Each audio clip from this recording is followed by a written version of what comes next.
Buenas and Hofade, Guahusi Senador Telo Taitague. This informational briefing is called to order, and the time now is 8:05 a.m. Good morning to you all, and those who might be watching from home, and of course those who appeared today before the committee. Welcome to the People's House. For the record, it's Monday, April 7th, 2025.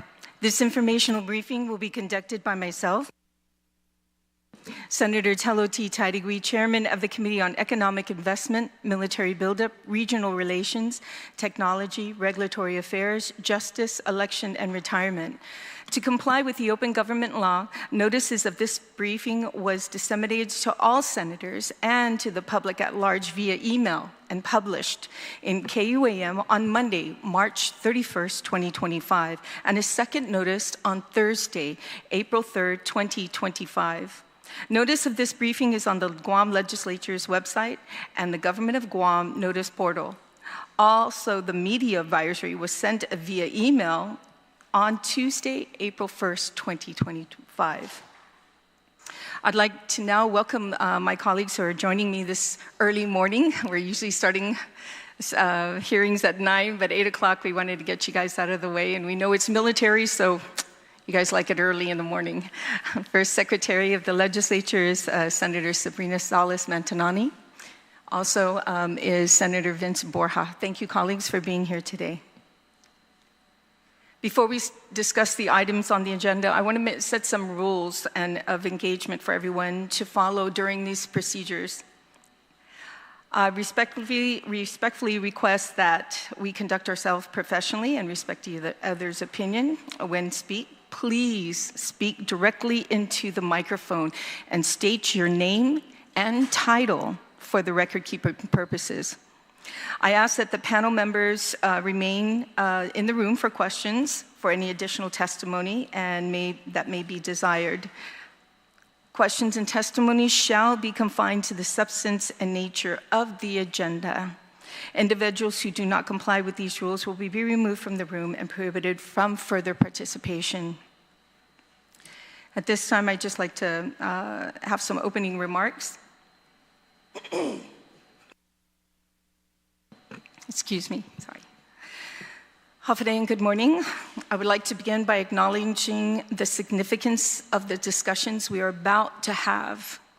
The military buildup is not just a matter of national defense. It is a transformative process that touches nearly every aspect of life on our island. From infrastructure, housing, to workforce development, healthcare, emergency preparedness, and long-term direction of our economy, the impact of growing military presence on Guam is significant and far-reaching. This morning agenda will allow us to take a closer look at 5 key areas that are critical to understanding the current and projected landscape of military-related developments. We will hear updates on military presence and workforce needs, regional relations, infrastructure demands, and community needs. We will also dive into how these changes affect civilian services, including our healthcare system and cybersecurity capabilities. To provide these updates, the committee has invited members of the U.S. military and representatives from relevant local and federal agencies to participate in this briefing. Unfortunately, Rear Admiral Gregory Huffman, Commander Joint Task Force Micronesia, and Rear Admiral Bent DeVore, Commander Joint Region Marianas, are both unable to attend. Alternatively, the committee has been informed that updates on the Defense Policy Review Initiative, DPRI, construction and environmental mitigation efforts will still be presented. Additionally, the committee has received written testimony in response to invitations and inquiries. Invitations were also extended to Brigadier General Michael Cruz, Adjutant General, Guam National Guard, Carlotta Leon Guerrero, the Governor's Chief Advisor on Military and Regional Affairs, Executive Director Vera Tapashna, Community Defense Liaison Office, and Division Supervisor Patrick Lujan, State Historical Preservation, to share their insights and report on recent developments. Patrick, you can come up to the front, please. Today's briefing represents the first legislative informational session focused exclusively on the military buildup since 2022, marking an important step forward in addressing these complex matters. This session not only brings clarity and transparency to the residents of Guam, but also highlights the progress that has been made so far.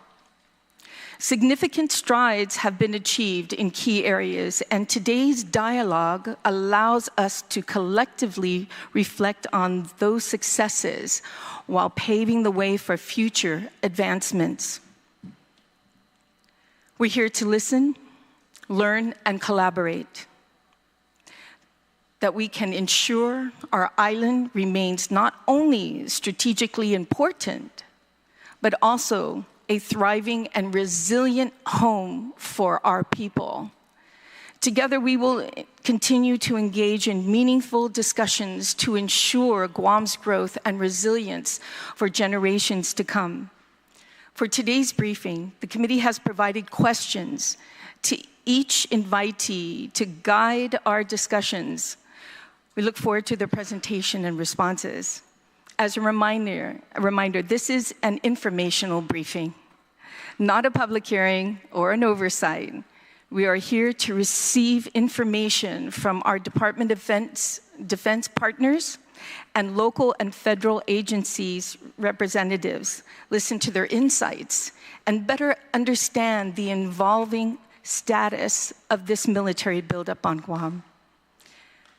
With that in mind, today's agenda will cover the following items, but not limited to: military presence, workforce and regional affairs, housing, infrastructure, workforce development and economic growth, healthcare, emergency preparedness and cybersecurity, coordination, compliance, and communication.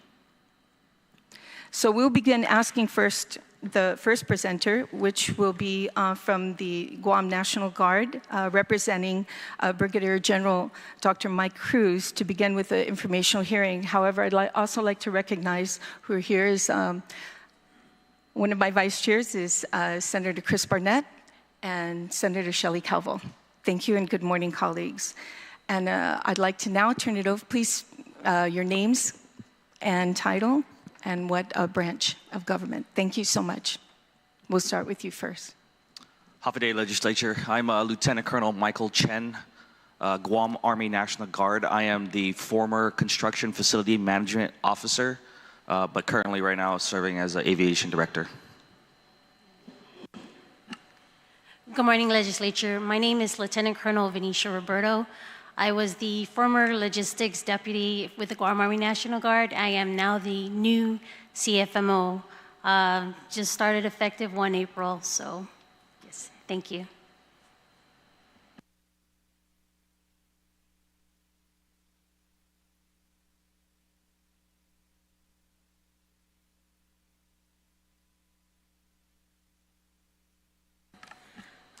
So again, Senator, I apologize, the general cannot be here, but he did prepare his remarks, for this information brief that we're going to be conducting today. So I would just like to start off with the first question that was asked, and I'm going to go ahead and read General Cruz's remarks. So the first question that was indicated on the letter was, how do you interface and coordinate with the other branches of the military of Guam?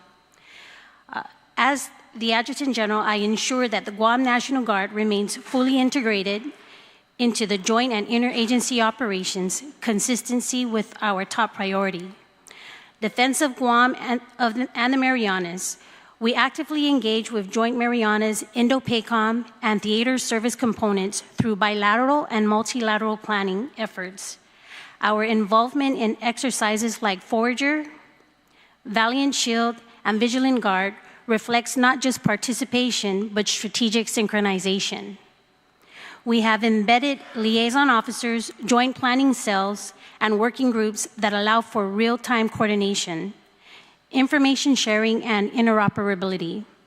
These touch points ensure that the Guam Guard's forces are not siloed, but are essential contributors to the island's defense architecture and regional deterrence posture. This level of integration ensures Guam is not just strategically located, but strategically capable.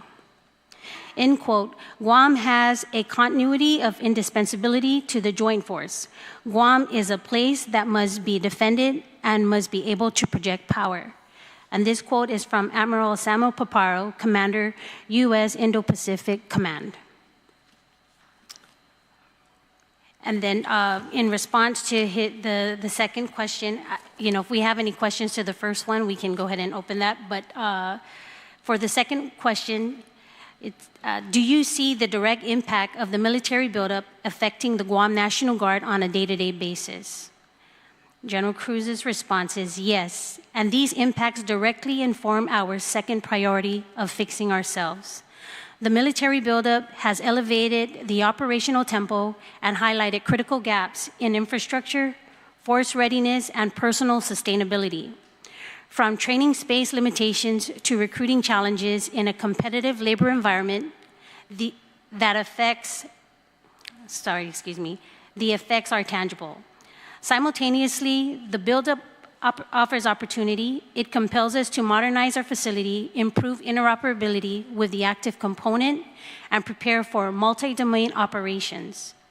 However, to remain effective, we must address internal readiness, ensure that our soldiers and airmen are not only trained and equipped, but also supported in areas like family services, mental health, and professional development.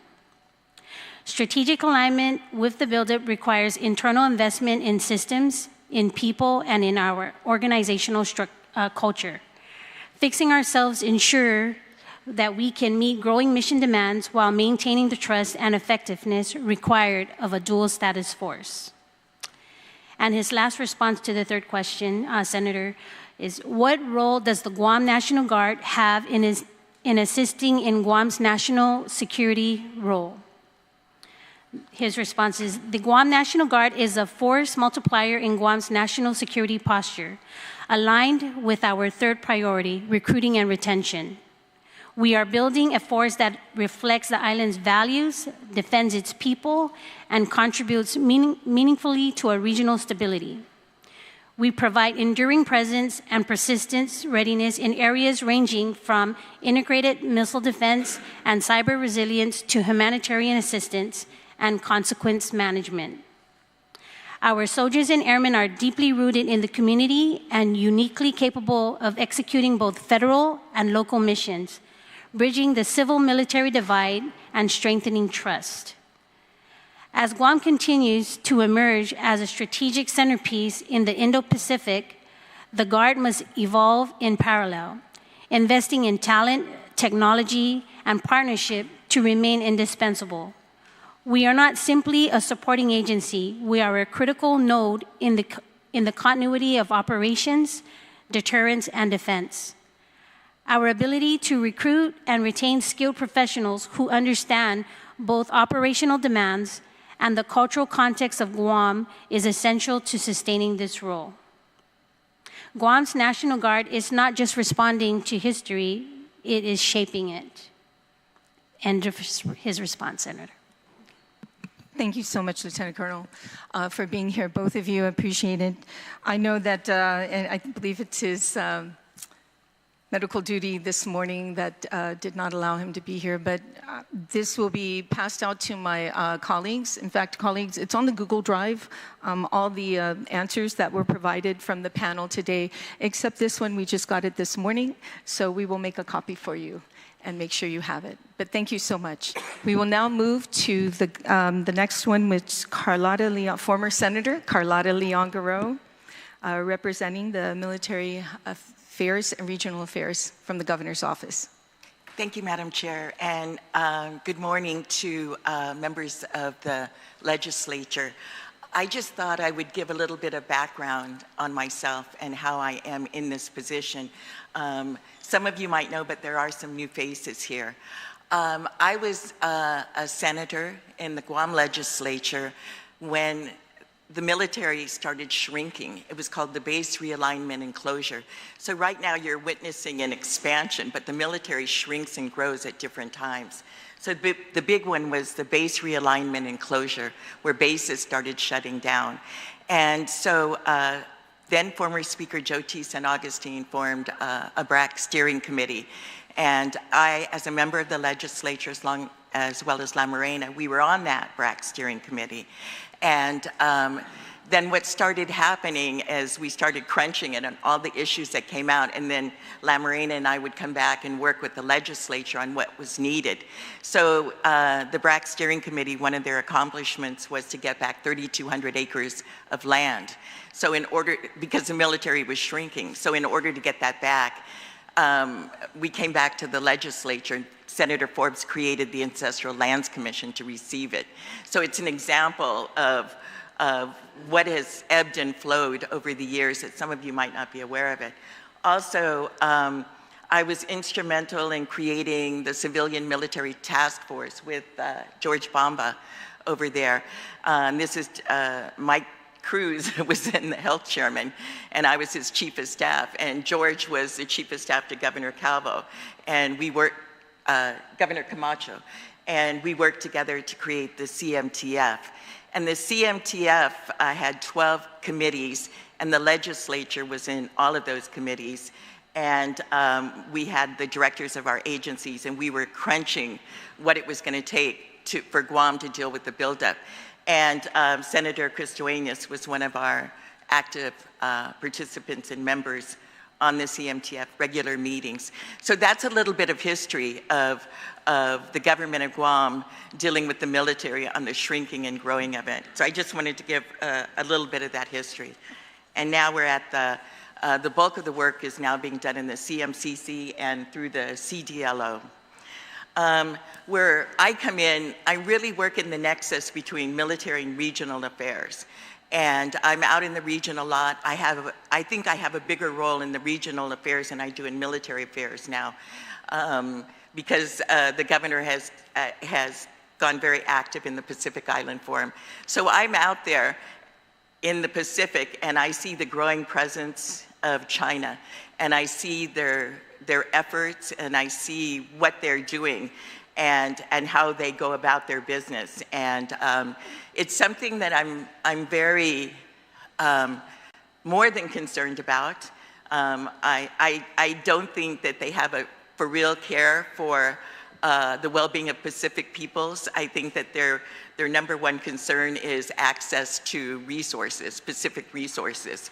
And so I see that, and I'm just going to say that from all my participation out there, that's the feeling that I come away with. And so that kind of helps me in my dealing with the U.S. military, is I go out there and I see what's going on out there, and I very much want to help strengthen Pacific democracy so that they can counter that.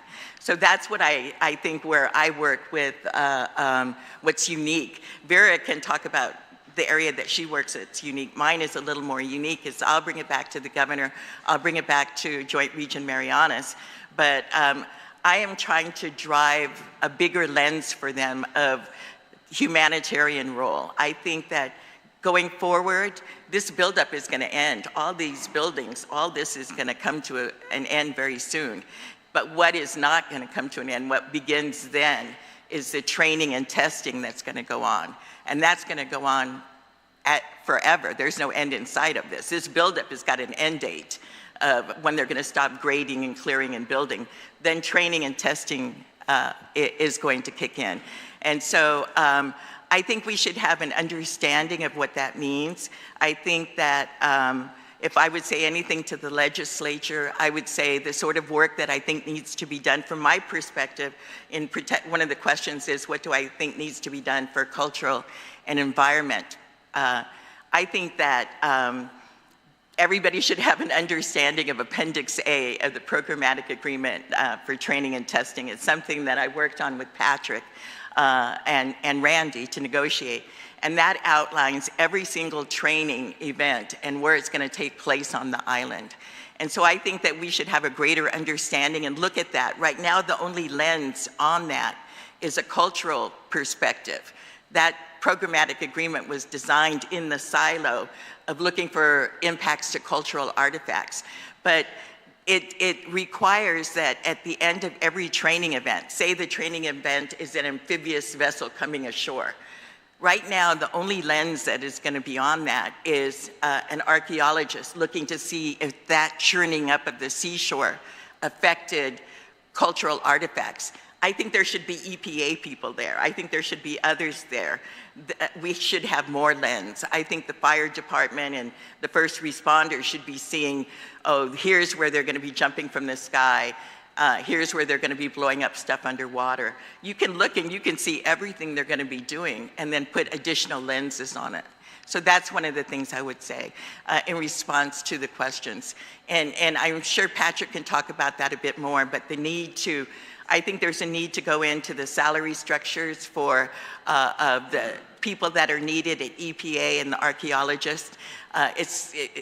The problem is that nobody wants to go for these positions at these numbers. So in environmental engineers, water compliance, et cetera, there's a real need. Also, as lawmakers, I would say, look into the water quality standards, air standards, noise standards, soil standards. Look into all of these. They haven't been raised and looked at and evaluated in years. The federal government has to go by our standards. If ours are higher than theirs, they go by ours. So that's something to keep in mind. I learned that when, again, when I was acting SHPO, is that our regulations on how to protect whales are harder, are tougher than the regulations that the federal government has on how to protect whales.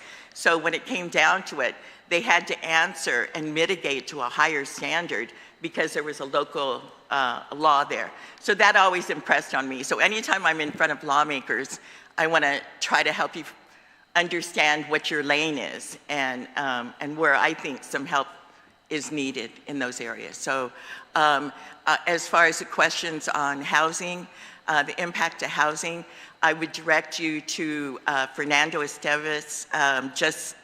Excuse me. He just submitted very detailed 15-page footnoted comments to the most recent EIS for the missile defense. And it was very comprehensive, so I would direct you to that.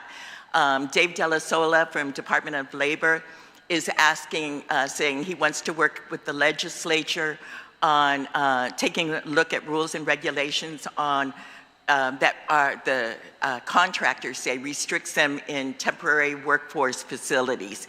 So he says some work needs to be done in that area. And I guess that's about it. Oh, and on the answer on the port. The port, yes. I submitted to the chairman the responses from the Port Authority of Guam on all the activities that they are undergoing right now to deal with the military buildup.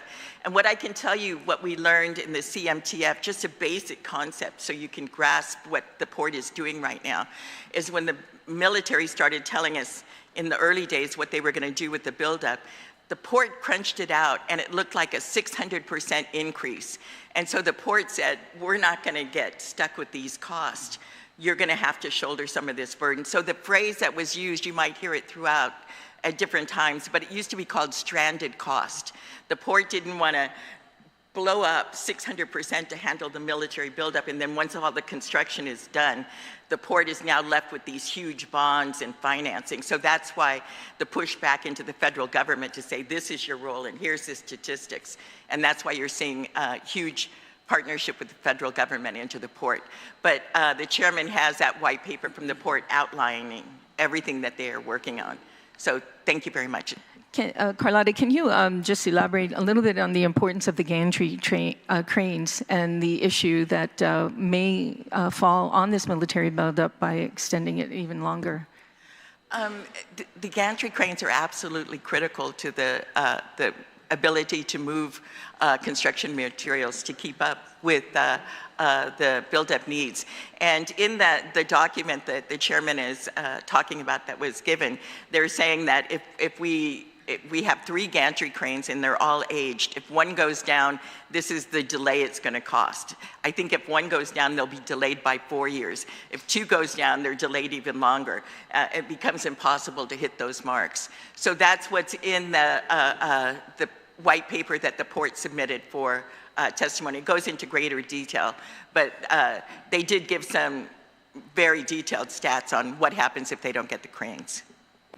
Thank you so much, Carlotta. I think that white paper was very interesting, especially when it comes to the commercial port, because it does affect the civilian population here on Guam, our community. So at this time now, I'd like to turn it over to Randy Sablon, who is just mention your name, your title, and who you're representing. Thank you.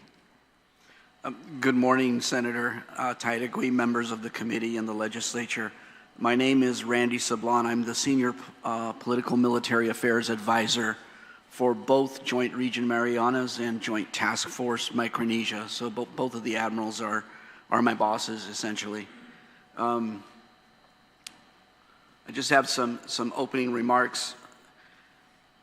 We do have a couple of presenters that will give briefings, but wanted to say that we're willing and excited to share about the military buildup, where we are in the process to this point, and it's interesting to note that it looks like the build out of all of the construction will take about 12 years.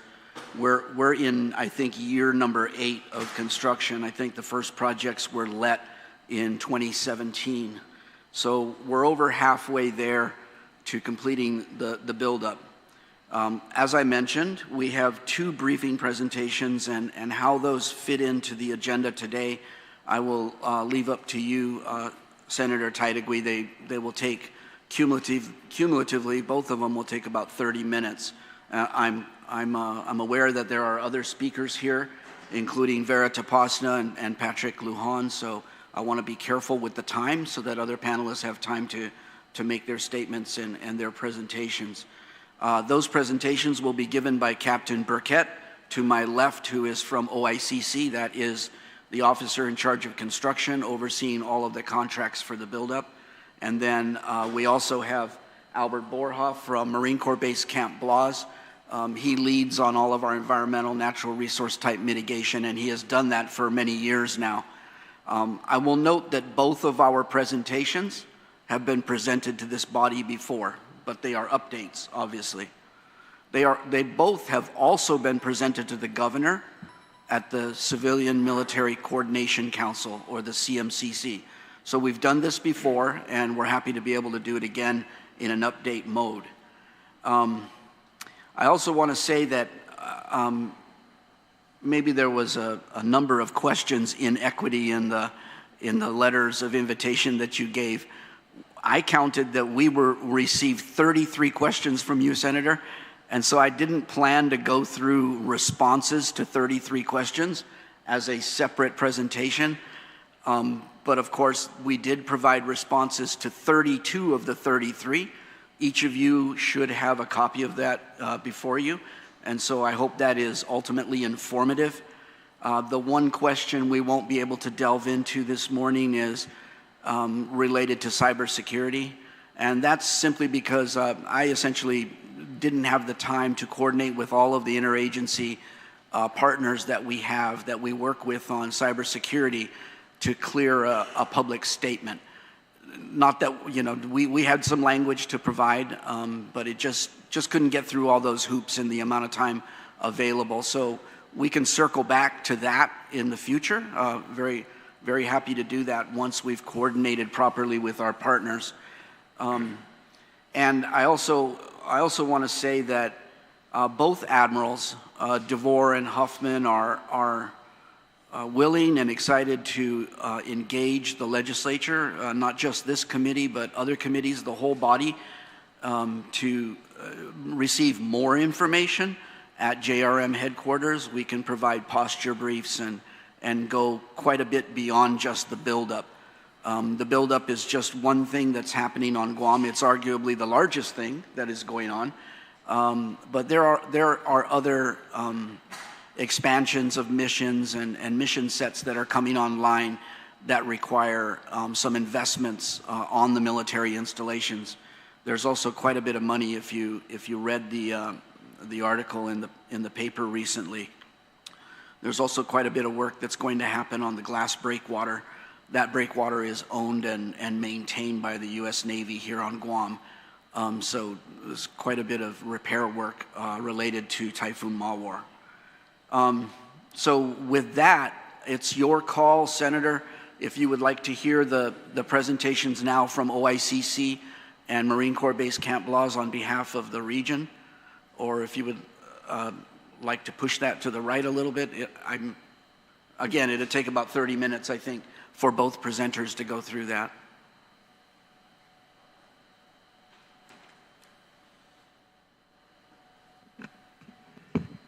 I'm sorry, Randy, as far as cybersecurity, don't worry, we're going to be able to have not a roundtable, but an informational hearing on cybersecurity as with OTEC as well, both Homeland Security environment. So.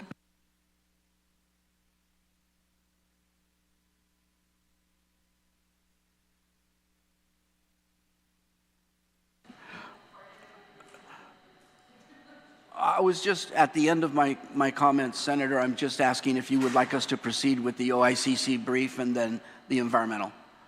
Okay. Thank you, Randy. Randy, which one are you going to start with, JRM or the task force? OICC, which is the construction update for the buildup. Okay, so that is totally separate. With the captain. Sure. Okay, Captain, you have the floor. You're recognized. Thank you. And please state your name. Good morning and half a day, Senators and Legislature. I am Captain Blake Burkett, the Commanding Officer of Officer in Charge of Construction, Marine Corps Marianas. Slide 2. Good. Okay. And slide 3.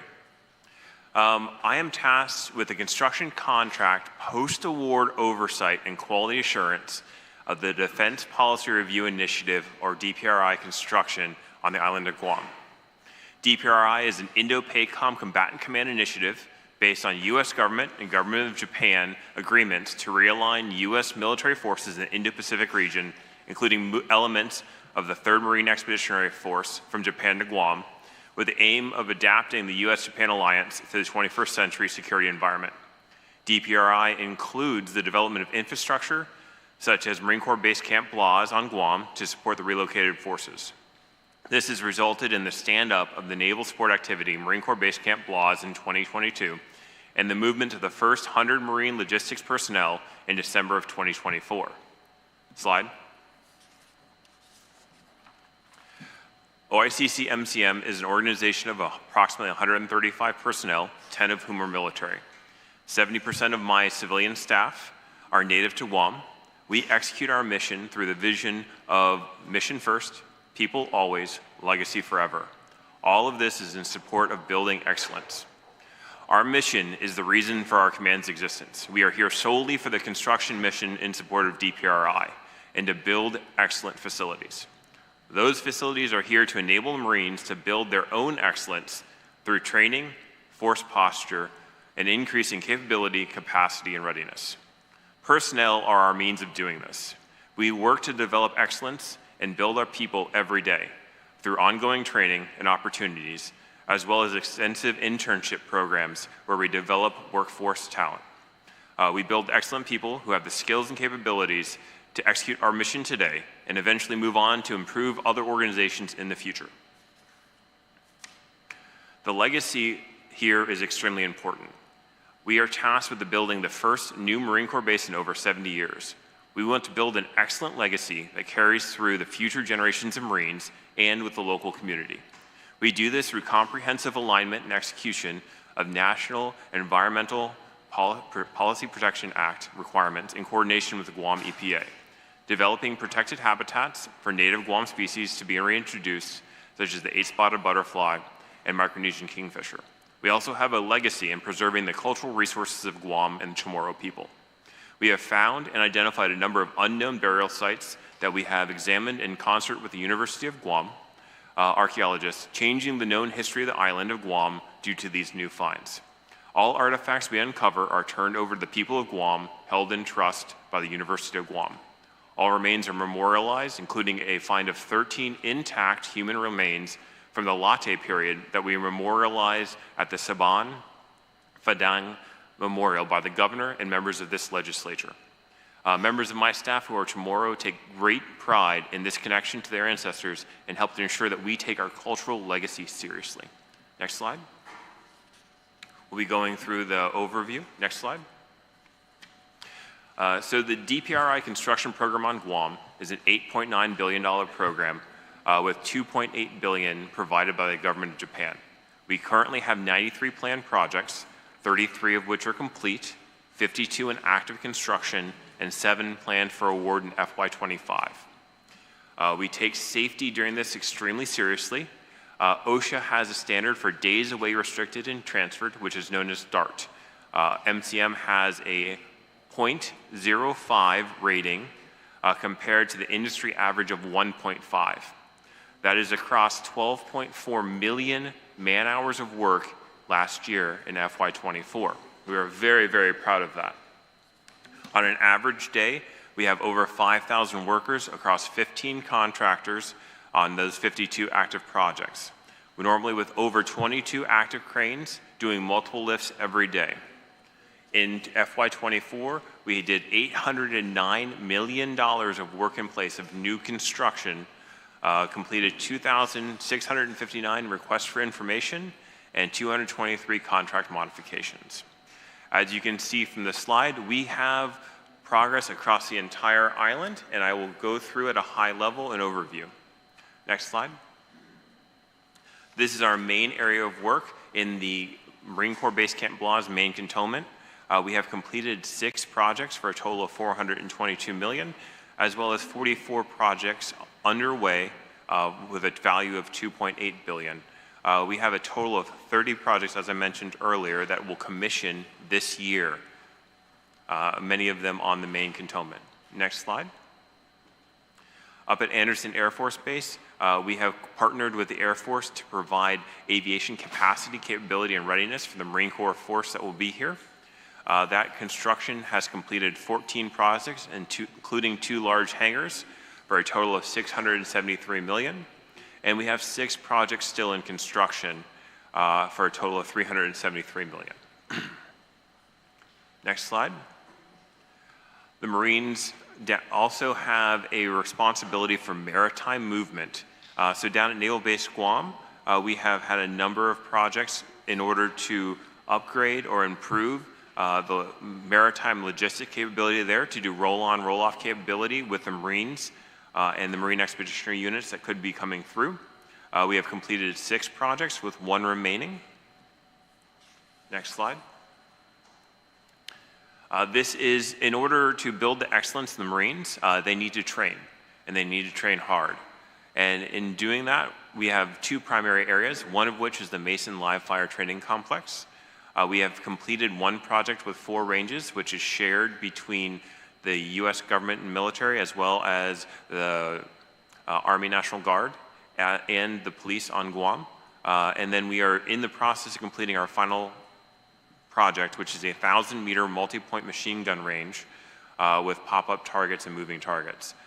This also includes a area set aside for the eight-spotted butterfly, where we've implanted specific ferns and growth to keep them safe and to grow habitat. Next slide. The other area is the Skaggs Urban Combat Training Range on the northeast of the island. This is one of the largest training areas in the Pacific, and it will include a combat vehicle operations range, a military operations urban terrain, live fire shoot houses, as well as breaching facilities, and will provide a lot of space for the Marines to conduct operations and to practice. Next slide. We provide continual updates on what we do through DVIDs and at these sites. And of course, these are open and public policy. You're welcome to look, and we would appreciate anybody who has any comments or questions to go there and look for what we're doing on a day-to-day basis. Next slide. I am extremely excited with my team. The fact that we are here and working together with the legislature and the people of Guam is a great pleasure, and I really take pride in what we do. Thank you for your time. Thank you, Captain Burkett. Randy? Senator, would you like to take questions and have some discussion about this particular presentation at this point? Not at this time. Not at this We'll time. get through with the presentation. All right, thank you very much. So we'll have Al Borja from Marine Corps Base Camp Blas step up to the microphone to give his presentation.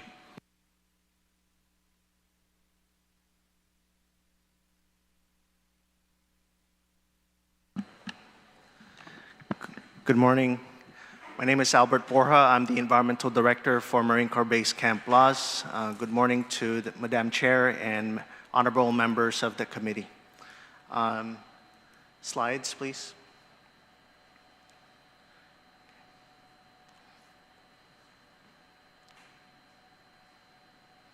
Thank you. We are here to provide an update on our key 2015 record of decision updates to environmental protection, natural resource conservation, and cultural resource preservation. Next slide, please. So under environmental protection, we highlight our updates on wastewater treatment, stormwater management, and environmental management. A lot of our environmental protection initiatives are done in partnership with Ms. Michelle Lastimosa. She is the administrator for the Guam Environmental Protection Agency. Next slide, please. We are pleased to report for wastewater treatment, Guam Water Works Authority completed their $122 million Northern District Wastewater Treatment Plant upgrade, which was funded by the DoD in support of the relocation of Marines to Guam. So Northern District Wastewater Treatment Plant receives a portion of the flow that goes to the Northern District Wastewater Treatment Plant comes from Marine Corps Base Camp Blas. And the plant upgrades actually enhance the wastewater treatment levels from primary to secondary. Primary being primarily clarification, and then secondary being nutrient removal prior to its discharge to the western coast of Guam.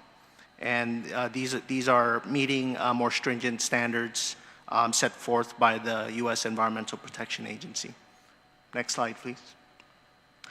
For stormwater management, Marine Corps Base Camp Blas has completed its stormwater infrastructure in accordance with Guam's 2006 CNMI Guam Stormwater Manual. And these basins are located throughout the installation at the main cantonment, at our Mason Live Fire Training Range Complex, and the Skaggs Urban Training Complex. Hydrological studies were also required by Guam EPA prior to construction, and that was included as commitments in our clearing, grading, stockpiling permit that were issued by Guam EPA, and also included specific measures to control stormwater in those permits. As you can see, some of the pictures up there, of the main cantonment, Skaggs, and the Mason Live Fire Training Range Complex, in particular our multi-purpose machine gun range that was discussed earlier. Next slide, please. So Camp Blas has an award-winning team of environmental professionals.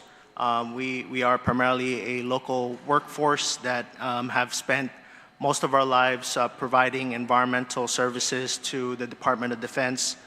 We won the 2024 SecDef Environmental Award for environmental quality, so we're very proud of our teammates for winning this prestigious nationally recognized award.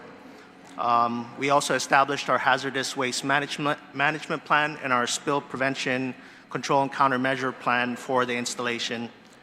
Our new wells have undergone sanitary surveys by both the Navy, Guam EPA, and US EPA, and we have no findings of violation. Next slide, please. For natural resources conservation highlights, we have four key areas of focus: threats and endangered species translocation and propagation, forest enhancement, conservation lands, and Cereanthes propagation. Next slide, please. For our T&E translocation and propagation, we have exceeded standards set forth by U.S. Fish and Wildlife Service on survival for all of our threats and endangered plants. Our outplanted butterfly host plants are now also being used by our native Mariana 8-spot butterfly for food. As you can see in the image there, we have caterpillars that we've observed at our outplanted locations. Also, our ungulate removal, which are our pig and deer removal activities, have restored the forest ability to heal itself. You can see some of the baby cycads that are coming up from the forest understory there. Before the pig and deer have disturbed these areas, eating up all the younger plants, and so we are encouraged to see a lot of the younger cycad plants coming out from the undergrowth. Next slide, please. For forest enhancement, we have re-secured areas that were damaged by Typhoon Mawar. Our ungulate fences that are actually controlling those areas and preventing ungulates from being recruited into those previously eradicated areas. Those were damaged by Typhoon Mawar, and we were able to restore those areas, about 1,079 acres. And we have undergone removal for those areas as well for ungulates. And we now have a thriving area where we could continue to conduct our forest enhancement activities. Also, another big recent award is our $33 million multi-species barrier in an area called Tagwak. It's in the southern side of our installation, and that is encompassing about 180 acres of forest that we will continue our outplanting and eradication of invasive species. So far, irrigation trails and outplanting are in progress throughout our Kaiguat, which is north of the main cantonment, and more fencing is to follow in Tagwak, which is south. So in total, our teams are handling multiple projects to provide some outplanting and irrigation in these areas so as to create a habitat that is better suited for the recovery of these listed species. Next slide, please. For our conservation update, we have set aside 5,234 acres of primarily limestone forest habitat to support the Guam Micronesia kingfisher and other species. To remind the committee, the habitat was set aside at a forest to one mitigation ratio. And so for every acre of buildup that was conducted in a recovery habitat, we replaced it with 4 acres of kingfisher habitat. As of 2024, we have $14 million invested in active conservation projects throughout our set-aside lands. As you can see there in the picture, the solid colors are Guam Micronesia kingfisher set-aside lands. Next slide, please. Cereanthes propagation. We have outplanted 100 Cereanthes seedlings to meet our requirement of raising at least 30 individuals to maturity. We are doing that because we fully expect that not all of those individuals may survive the process of propagation. So we're outplanting more than what is required. Our long-term seed storage project is also in development due to the demise of the mature Cereanthes tree at Retidian from Typhoon Mawar. The tree had fungal heart rot, which weakened the tree over many decades and left it susceptible to typhoon damage. About 4,000 of its seeds remain, which is in storage at the University of Guam. Next slide, please. So for cultural resource preservation highlights, we work very closely with Mr. Patrick Lujan at the Guam State Historic Preservation Office on many of our efforts to meet our programmatic agreement requirements. So we'll focus today on highlights to our reburial ceremonies, the Guam Cultural Repository, the National Register nominations, and our public access program. Next slide. Under our reburial ceremonies, our archaeological monitoring led to the discovery of multiple archaeological sites on Camp Laws. And so as a consequence, we did find human remains, both intact and non-intact, within the areas of Saban and Fadang and Mugfog. Saban and Fadang is located at the main cantonment. Mugfog is the Skaggs Urban Training Complex area. And the purpose of the reburial ceremony is to ensure that our human remains are treated with dignity and respect, and we follow the guidelines that are set forth by the SHPO in terms of dignified treatment, and that includes reburying the human remains back to native soils. And we also made a concerted effort to make sure that the human remains that were not intact were brought closer to the burials that are preserved in place at those locations.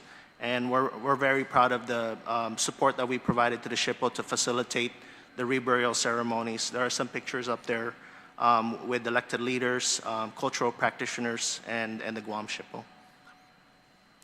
Next slide, please. So the Guam Cultural Repository has been completed. It's a $12 million facility, DoD funded, and we are working with the University of Guam to enter into an agreement to establish a fee schedule and to move or transfer our cultural artifacts that belong to the people of Guam, held in trust by the Joint Region Marianas. And once it is transferred to the Guam Cultural Repository, it will be held in trust by the government of Guam. So we hope to finalize those agreements and ensure the orderly transfer of those artifacts to this facility. And we hope that our agreements establish a fee schedule that will be paid for by all potential users of the repository. And we definitely look forward to working with former Senator Kelly Marsh on this aspect of our work. Thank you. Next slide. National Register nominations is a commitment in the programmatic agreement to nominate cultural sites that are located within JRM lands on the National Register, and we are making a concerted effort to do at least 2 every year. So by the end of the 10-year period for the programmatic agreement, we should have 20 nomination packages. One of those nominations that we proffered was in coordination with the Artero clan for Tweed's Cave. We've assigned a local name for the cave, Liheng Tweed, Gilanton Artero. And majority of the sites, just like Tweed's Cave, are local sites or have ties to local community. And many of them are Chamorro sites, such as Laddie villages, rock shelters, and agroforestry areas. So we provide a focus on those types of sites. We do have World War II and Cold War context sites, but we would like most of our sites nominated to be related to Chamorro settlement. And one of those that we've protected from construction, the Latexan Rock Shelter, will be nominated to the National Register. We work with the Guam SHPO, who reviews each package and provides a local Chamorro name if one is not assigned to the site. Next slide. And finally, an update on our public access program. For the time period 2023 to 2024, we had more than 100% participants in this program. A lot of very popular sites within Joint Region Marianas. We found that 80% were residents and 20% were non-residents. So there is a mix of folks that actually take advantage of this program on base. We also added the Latexan Rock Shelter, the Mukfuk burial sites, and the Sambanan Fadang burial sites to locations available for visits, as we committed to for folks that had deep ties to those sites. In addition, under the public access program, we delivered 82 pieces of timber to traditional wood carvers. As you can see from the pictures up there, we had members of the CAHA coordinate the drop-off of cultural timber to those artisans. That concludes my update to the 2015 Record of Decision commitments. Standing by for any comments or questions, Madam Chair. Thank you so much, Mr. Borja. Before I continue on, I just want to recognize my colleagues who've been coming in, Senator Chris Duenas and Senator Sabina Perez, who's here today. And colleagues, all the information that you have today is on the Google Drive, so you have copies there on the Google Drive. Trying to save a tree. Speaking of tree, right? So, Randy, will you be reading off for DeVore first or Hoffman, his letters? So, Senator, I have no other, we have no other presentations to make this time. We can go into questions or discussion or move on to the next panelist. Again, it's up to you. There were questions that were provided to both admirals, and I received a response from them, which is an overall of what is JRM, as well as what falls under the preview. Will you be reading that into the record? I mean, this is not just for us. This informational hearing is especially for those people who are watching, the public, to be a part of what's going on here in the military with the military buildup. So, is there someone who can read that letter? Senator, it's your call. I will answer all 32 questions that we've submitted in writing. If you want me to proceed with that, it'll take a while, but. No, well, actually, I received a letter here, Randy. It's just. I can read the letters too, the transmittal I appreciate letters. it. I mean, that's what we're here for, to be transparent and let the public know what's going on. I mean, they have a lot of questions. It's not just us. A lot of us had the opportunity to meet with GRM, by ourselves. But it's the public that we're trying to engage here, and the community, and having it a one Guam approach, per se, not just military and legislature, but the community at large. So yes, I would like you to read the questions and answers from GRM.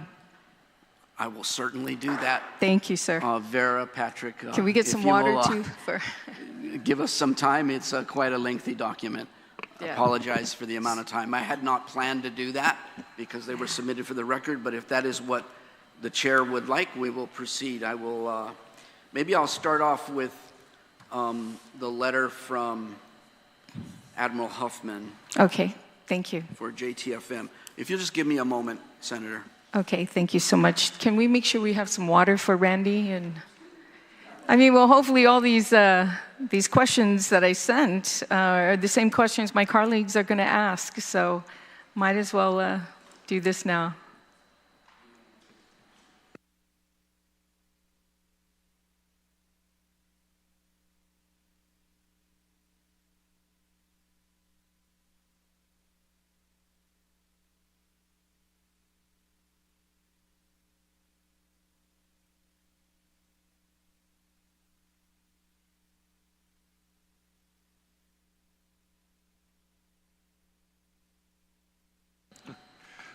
Ma'am, Captain Blake Burkett, I will be reading the letter since I have good eyes.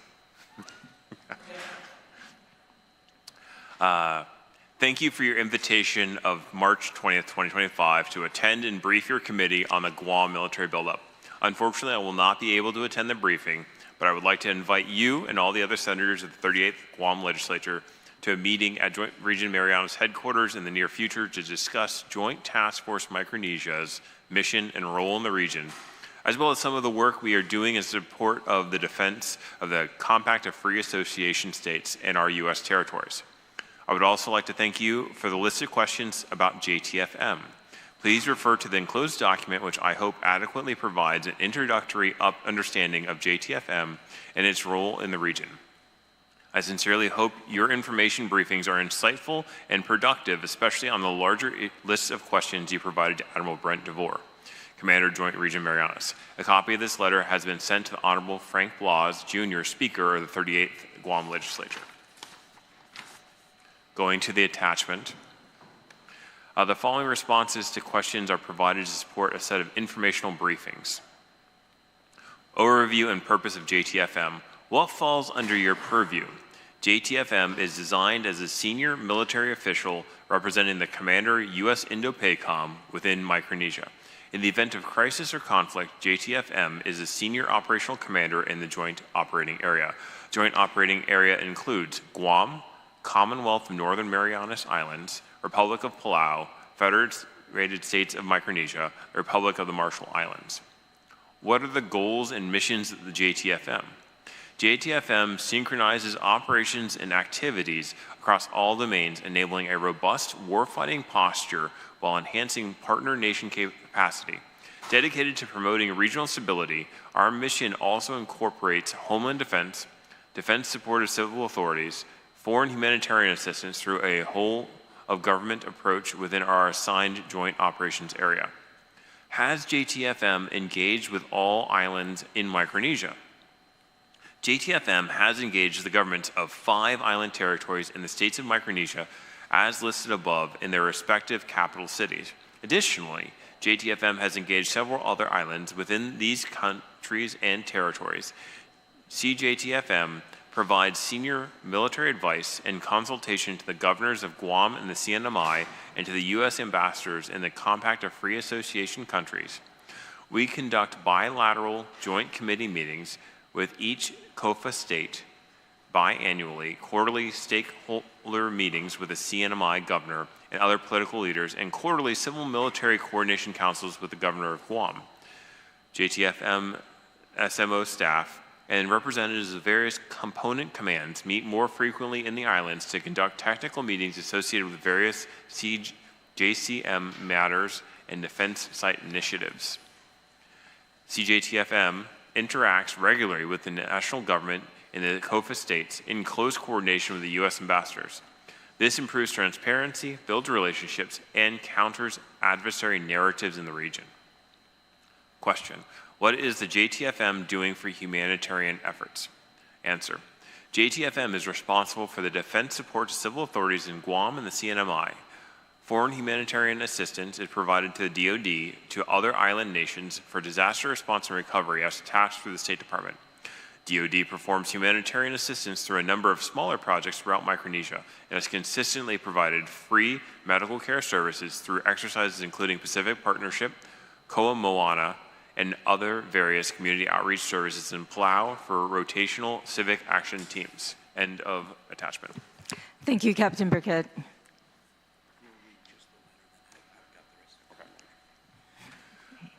I am now reading the letter from Admiral DeVore. I was just going to say, you can go directly into the questions and just recognize who the response is from and just go directly into the questions.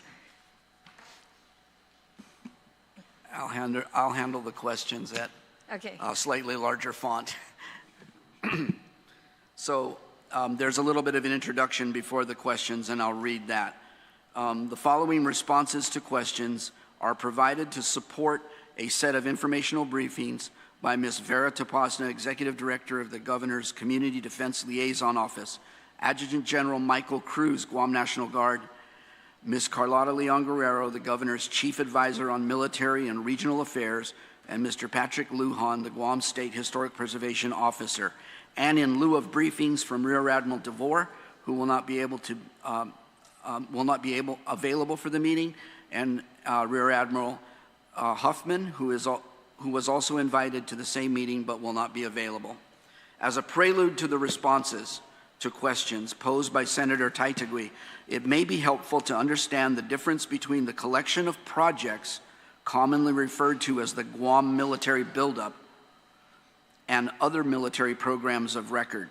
The term buildup refers specifically to the Guam and CNMI military relocation, relocating Marines from Okinawa, visiting aircraft carrier berthing, and air and missile defense task force initiatives covered in the July 2010 final environmental impact statement, and later to the final supplemental environmental impact statement for Guam and the Commonwealth of the Northern Mariana Islands military relocation, which was completed in 2015. These documents collectively constitute the Guam military buildup. The distinction and in addition to unique funding and program management is that many regulatory requirements are directly applicable to the relocation and not other Department of Defense projects. Examples include, but are not limited to, the 2011 Programmatic Agreement, the Buildup Biological Opinions, and several infrastructure mitigation projects, in quotation marks, outside the fence. See Economic Adjustment Committee report of 2014, totaling over $200 million for water, wastewater, biosecurity, and cultural repository, and the 4 Pillars Letter of Commitment.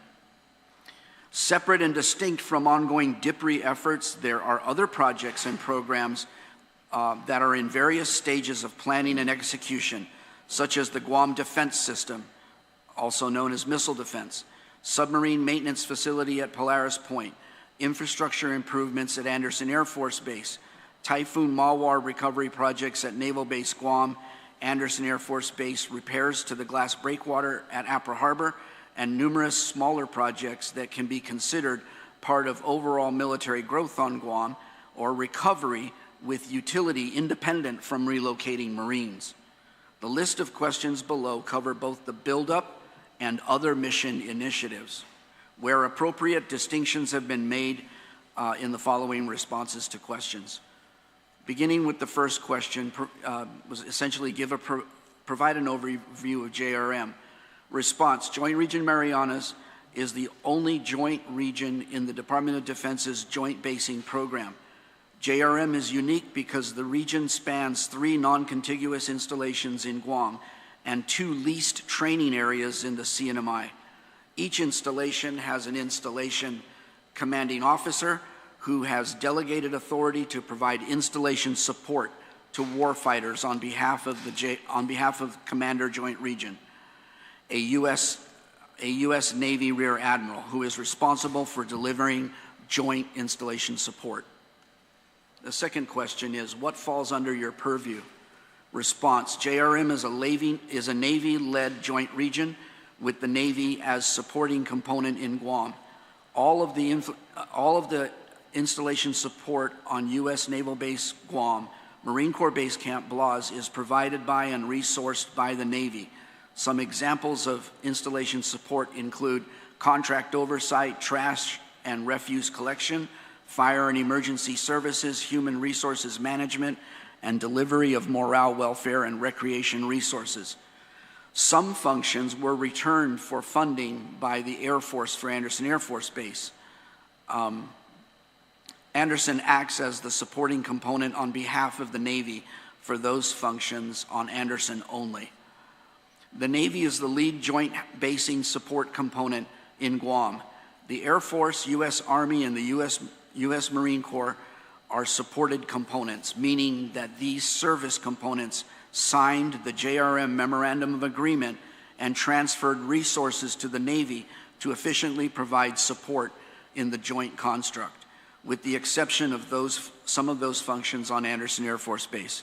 Of note, although the Space Force is not a signatory to the JRM MOA, they are included in the MOA as another supported component. The Coast Guard and other federal agencies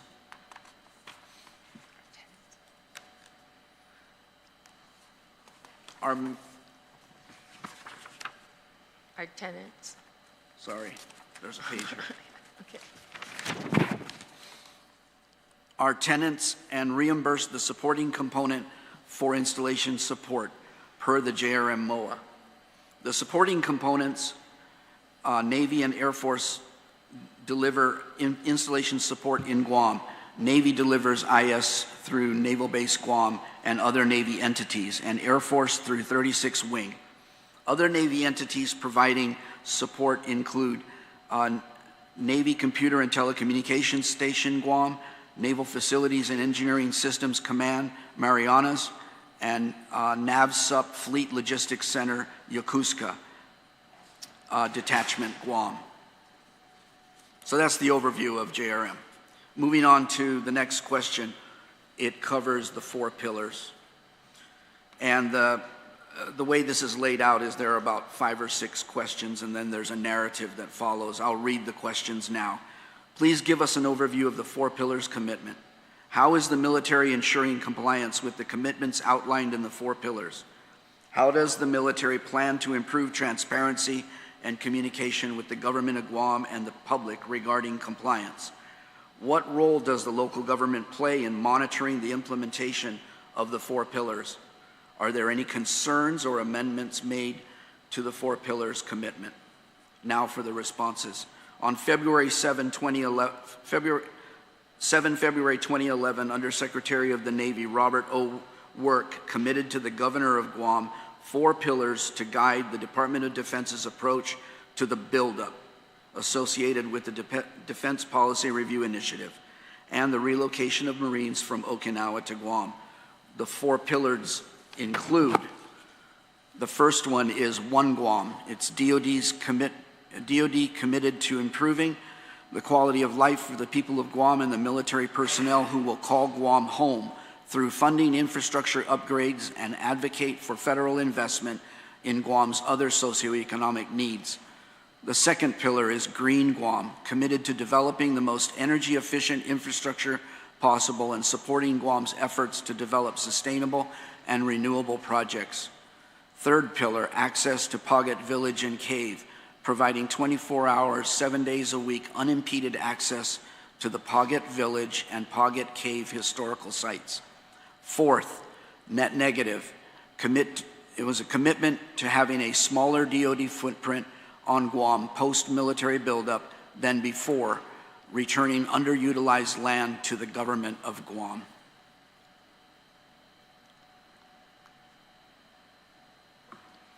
The Navy is meeting its 4 pillars commitments and its net negative reporting requirements to meet the Undersecretary of the Navy's pledge and Department of Navy's reporting requirement established in the FY19 National Defense Authorization Act. Commander Joint Region Marianas maintains net negative public reporting on its website and submitted full net negative parcel updates in 2017, 2020, and 23. Net negative, like the other 3 pillars, are DIPRI buildup commitments. JRM does not anticipate that additional DoD lands will be designated excess on Guam. The One Guam and Green Guam commitments are ongoing, but will be completed when the buildup is complete, which is estimated to be in 2029. Additional information can be made available about DoD's ongoing efforts to keep its commitment to One Guam and Green Guam. Access to Pagat and net negative commitments are essentially complete now. DoD does not anticipate affecting Pagat access, as the original proposal to site a live fire training range in that area was abandoned in favor of siting the range near Retidian Point or Northwest Field. For the net negative commitment, the Navy has returned over 600 acres of terrestrial land to the government of Guam as of 2023. Another 115 acres of DoD terrestrial land and 6,225 acres of DoD submerged lands are in the process of transfer to the government of Guam. JRM anticipates no additional land to be designated as excess and thereby offered for transfer in the foreseeable future due to new mission and capability requirements.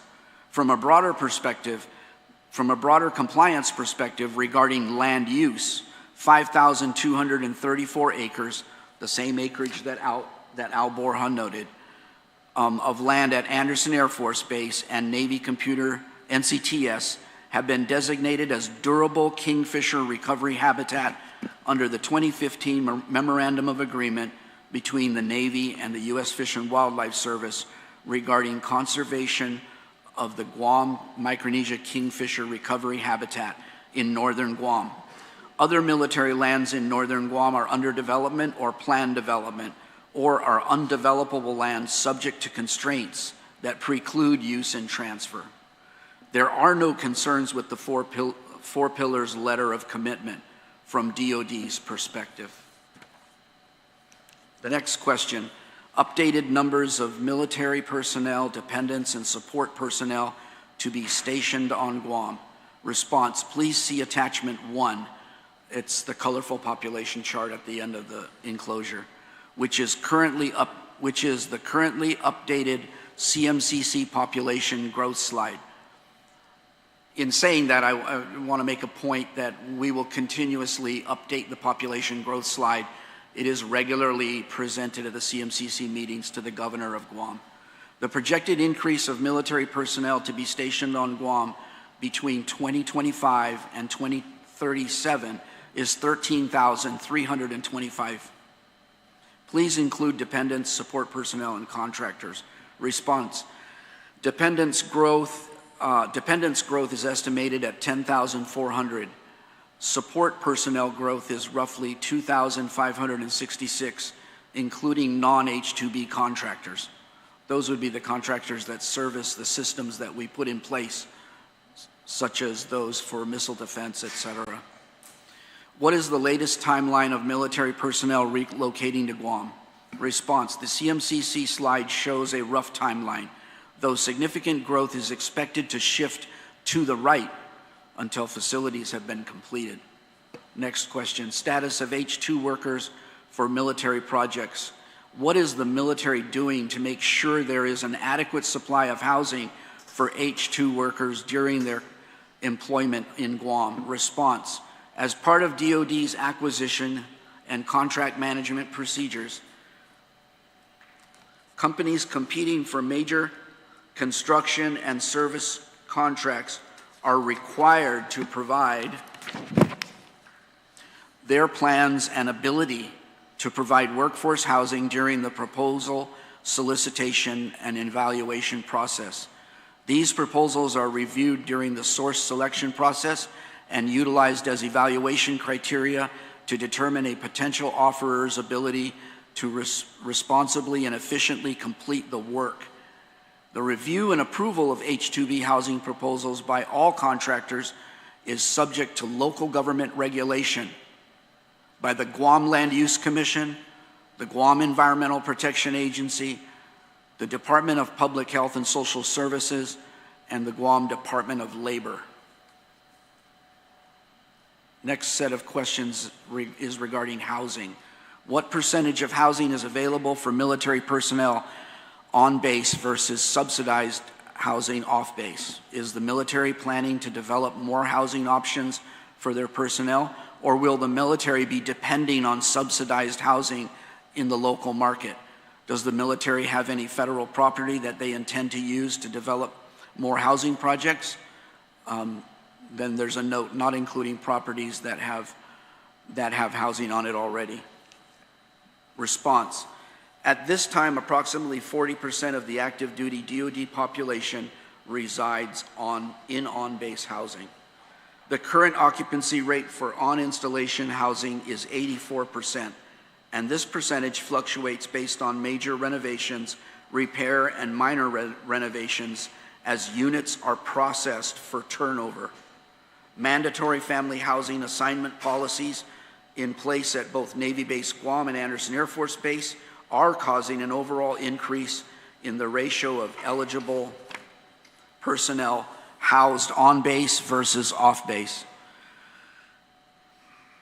Recognizing that projected DoD population increases will continue to stress the on and off base housing inventory, DoD is in the process of compiling a Guam housing master plan in order to fully outline future requirements and identify prioritized investment solutions to construct additional family and unaccompanied housing. This master plan may potentially identify development locations outside of the current family and unaccompanied housing footprints. Not included in this response that I would like to highlight is that the Department of Defense is also conducting a DoD master plan for all installations on Guam. Both the housing study and that master plan will inform our future needs for housing that we can construct and how we manage that. New military housing investments include recently constructed and ongoing construction at Andersen. Since FY19, there has been $421 million in new home construction, and another $176 million in housing is currently being constructed with FY24 funding. The Department of Defense is actively exploring a range of housing options to meet future demand. Of particular interest are alternative construction methods that would save money and deliver product faster than traditional military construction, densification to locate housing on minimally available land on installation, public-private partnerships, among other methods to deliver new housing inventory. The options being explored would accommodate a range of housing types, from family and bachelor housing to temporary lodging. The next topic area and set of questions relates to infrastructure. Question, give us a breakdown of the existing construction projects to date with current statuses and timelines.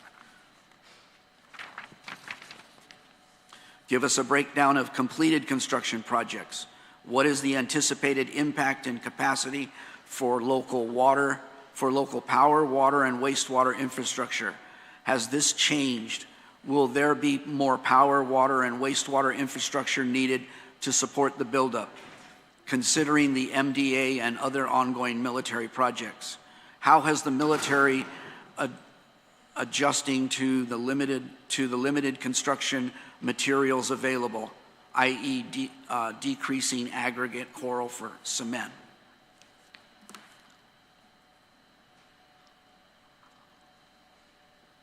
Response to those questions collectively. Across Guam, there are approximately, and I would note that the captain's presentation covered a lot of this. Across Guam, there are approximately 70 active military construction and major infrastructure renovation projects at a combined value of $5.4 billion. The majority of the construction workload, over $3 billion, is associated with DPRI to construct Marine Corps Base Camp Blas and associated Marine Corps facilities and infrastructure on Andersen Air Force Base and Navy Base Guam. Non-buildup projects include Andersen Air Force Base making improvements to its airfield facilities and recapitalizing family housing. On Navy Base Guam, there is significant investment in increasing utility system resilience and efficiency, as well as upgrading the military port and waterfront infrastructure. Additionally, DoD recently leveraged disaster relief supplemental funding provided by Congress to award a contract valued at over $500 million to make repairs to the glass breakwater, which protects the commercial and military facilities at Apra Harbor and was damaged by Typhoon Mawar. DoD has performed internal studies on construction capacity related to raw materials, port throughput, labor availability, and other factors, and has determined that excess capacity exists across all contributing factors. DoD maintains one Guam power and water liaisons with GovGuam and local utility providers in order to synchronize and align current and future DoD operations and infrastructure investments with available capacity, future community plans. I'm sorry, that doesn't read very smoothly. DoD growth planned or realized after about 2015 to include the Missile Defense Agency's Guam Defense System are not part of the Guam buildup. Separate analysis are planned and underway for those other activities to include compliance with the National Environmental Policy Act planning process. The next set of questions relates to healthcare and emergency preparedness. Will the military be expanding its healthcare infrastructure to serve military personnel and their dependents on Navy base and Air Force base? Response, the DoD healthcare system is slated to grow by about 60 Navy billets with some new specialties, such as gastroenterology, pain management, neurology, and chiropractic care.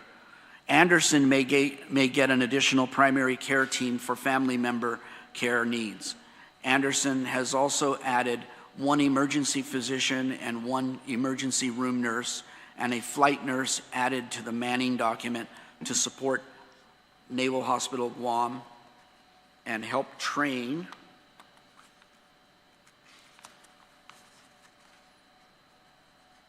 medics for contingencies. These initiatives are not part of the buildup. Finally, a clinic is planned for Camp Blas as part of the buildup to support active duty service members with primary, ancillary, physical therapy, optometry, dental, and mental health care. Is the military anticipating that military personnel will be utilizing our local hospital? Before I answer that, I just wanted to make a note that if you look at the military's healthcare system, it is comprised of 4 components: a hospital, and 3 clinics. One at Navy Base Guam, which was built with Japanese money, which is a medical dental clinic. It's open and operational, I believe. The one at Andersen Air Force Base that's been open and operational for many years, and then the new one that's coming to Camp Blas. So it's a hub and spoke system to accommodate military healthcare needs. Reading the question again, is the military anticipating that military personnel will be utilizing our local hospital? The primary location for military health care is military treatment facilities at Naval Hospital and its branch clinics at the 36th Medical Group on Andersen Air Force Base. For specialty services not available at a military treatment facility, referrals are sent to the civilian TRICARE network of providers or off-island for those services. Necessary referrals are routine and have a part in the military's system of care and will continue into the future. A One Guam approach to sharing specialty services contributes to driving demand in the direction of long-term expansion, which benefits everyone on Guam. Together, we are continuously making a case for additional specialty doctors to start practices on Guam or visit more frequently. Emergency care will continue to go to the nearest emergency room as provided for under long-standing medical mutual aid agreements. The military, public, and private healthcare system have long been integrated in the areas of emergency and pharmaceutical services.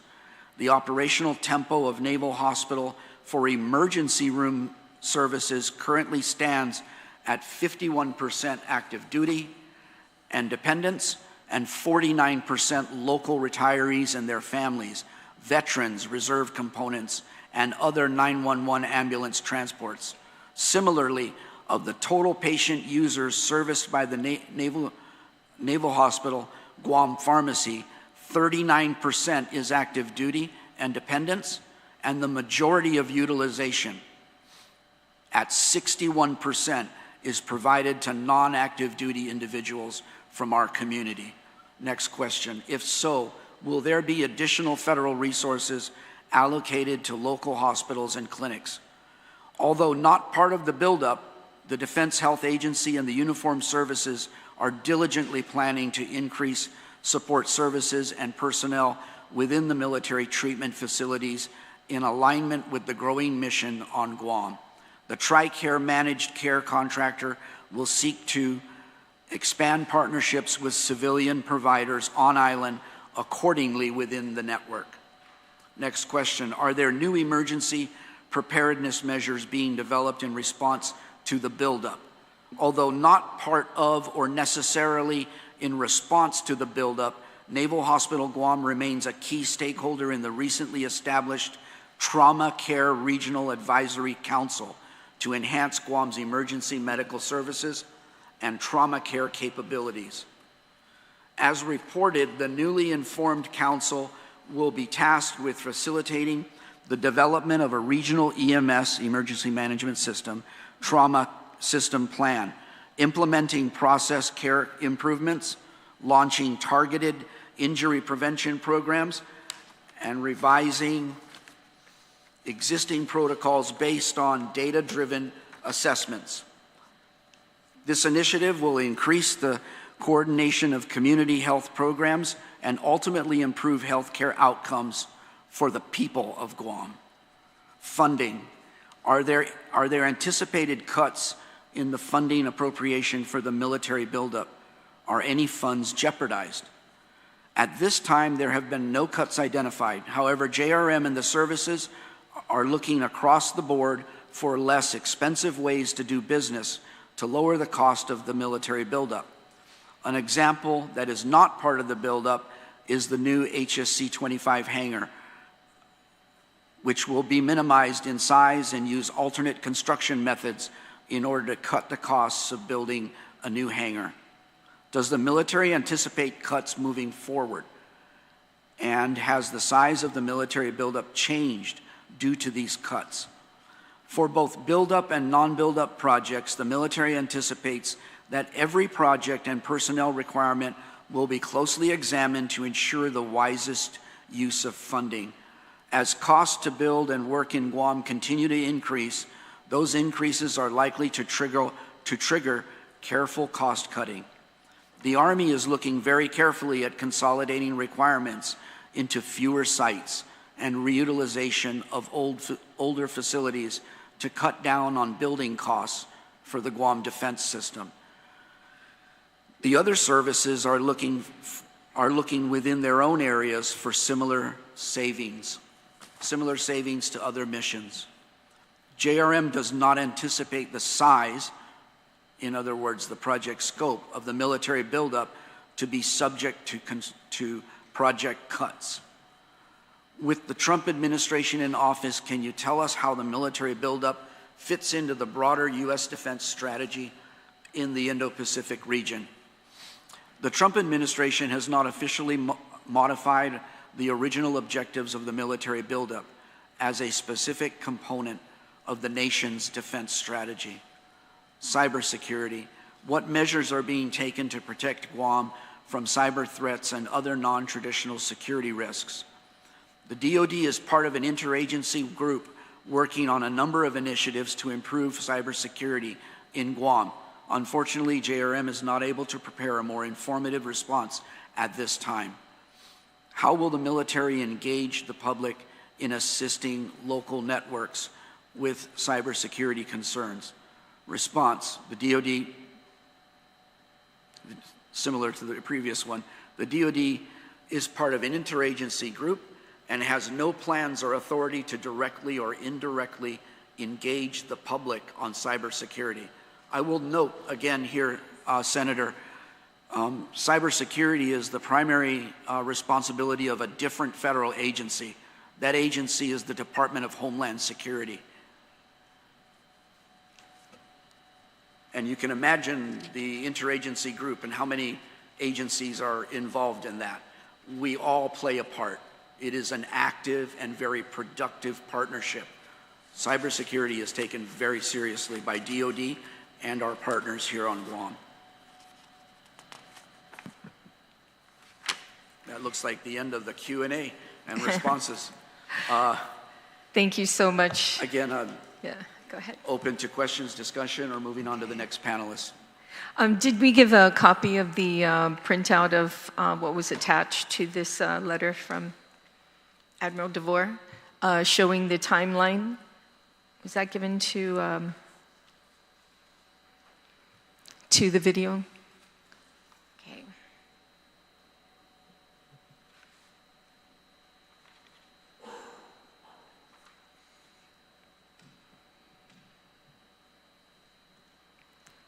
This basically is a graph, showing the anticipation of population coming into Guam from the military buildup.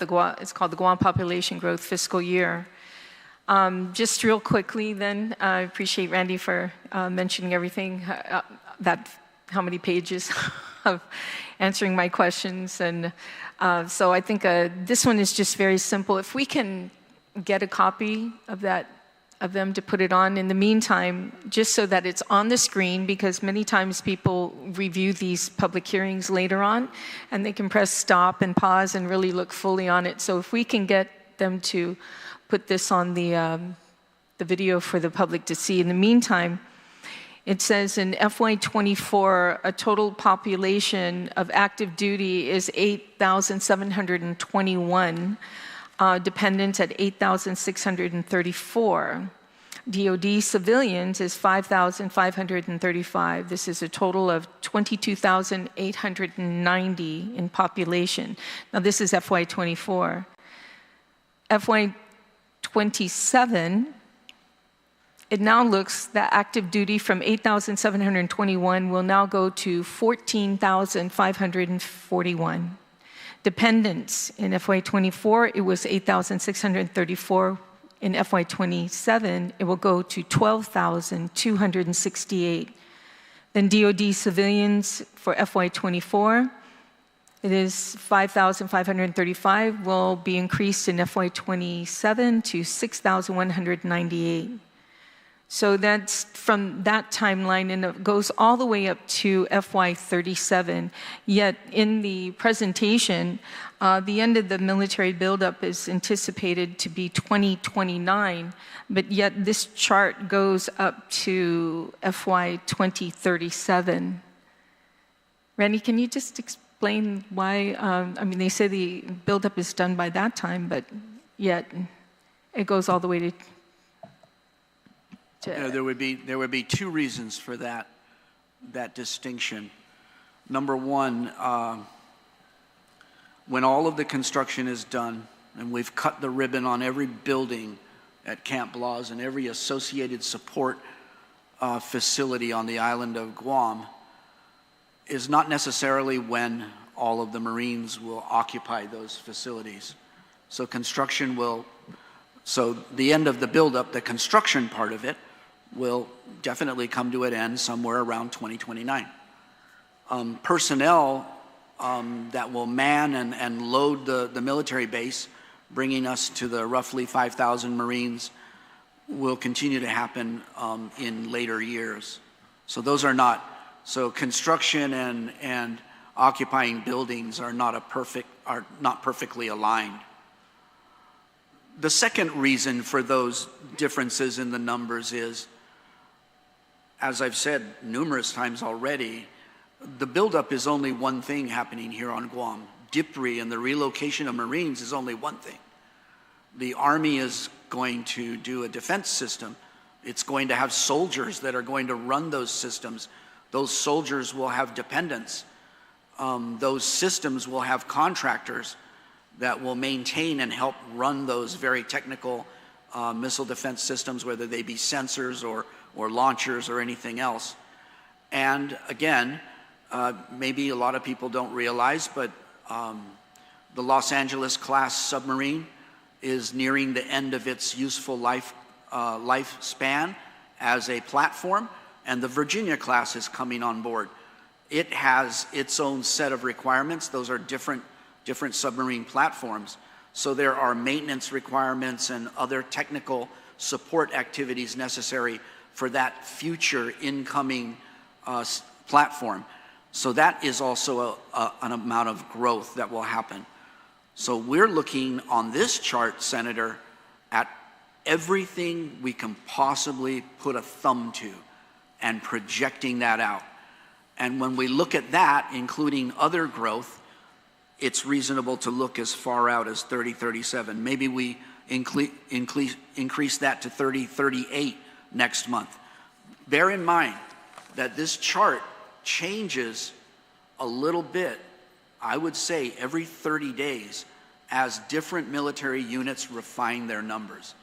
So it could be a little more, could be a little less. We've actually seen the number month on month. We've seen the number actually go down a little bit as different services and components and units refine their number. So those are the two reasons why,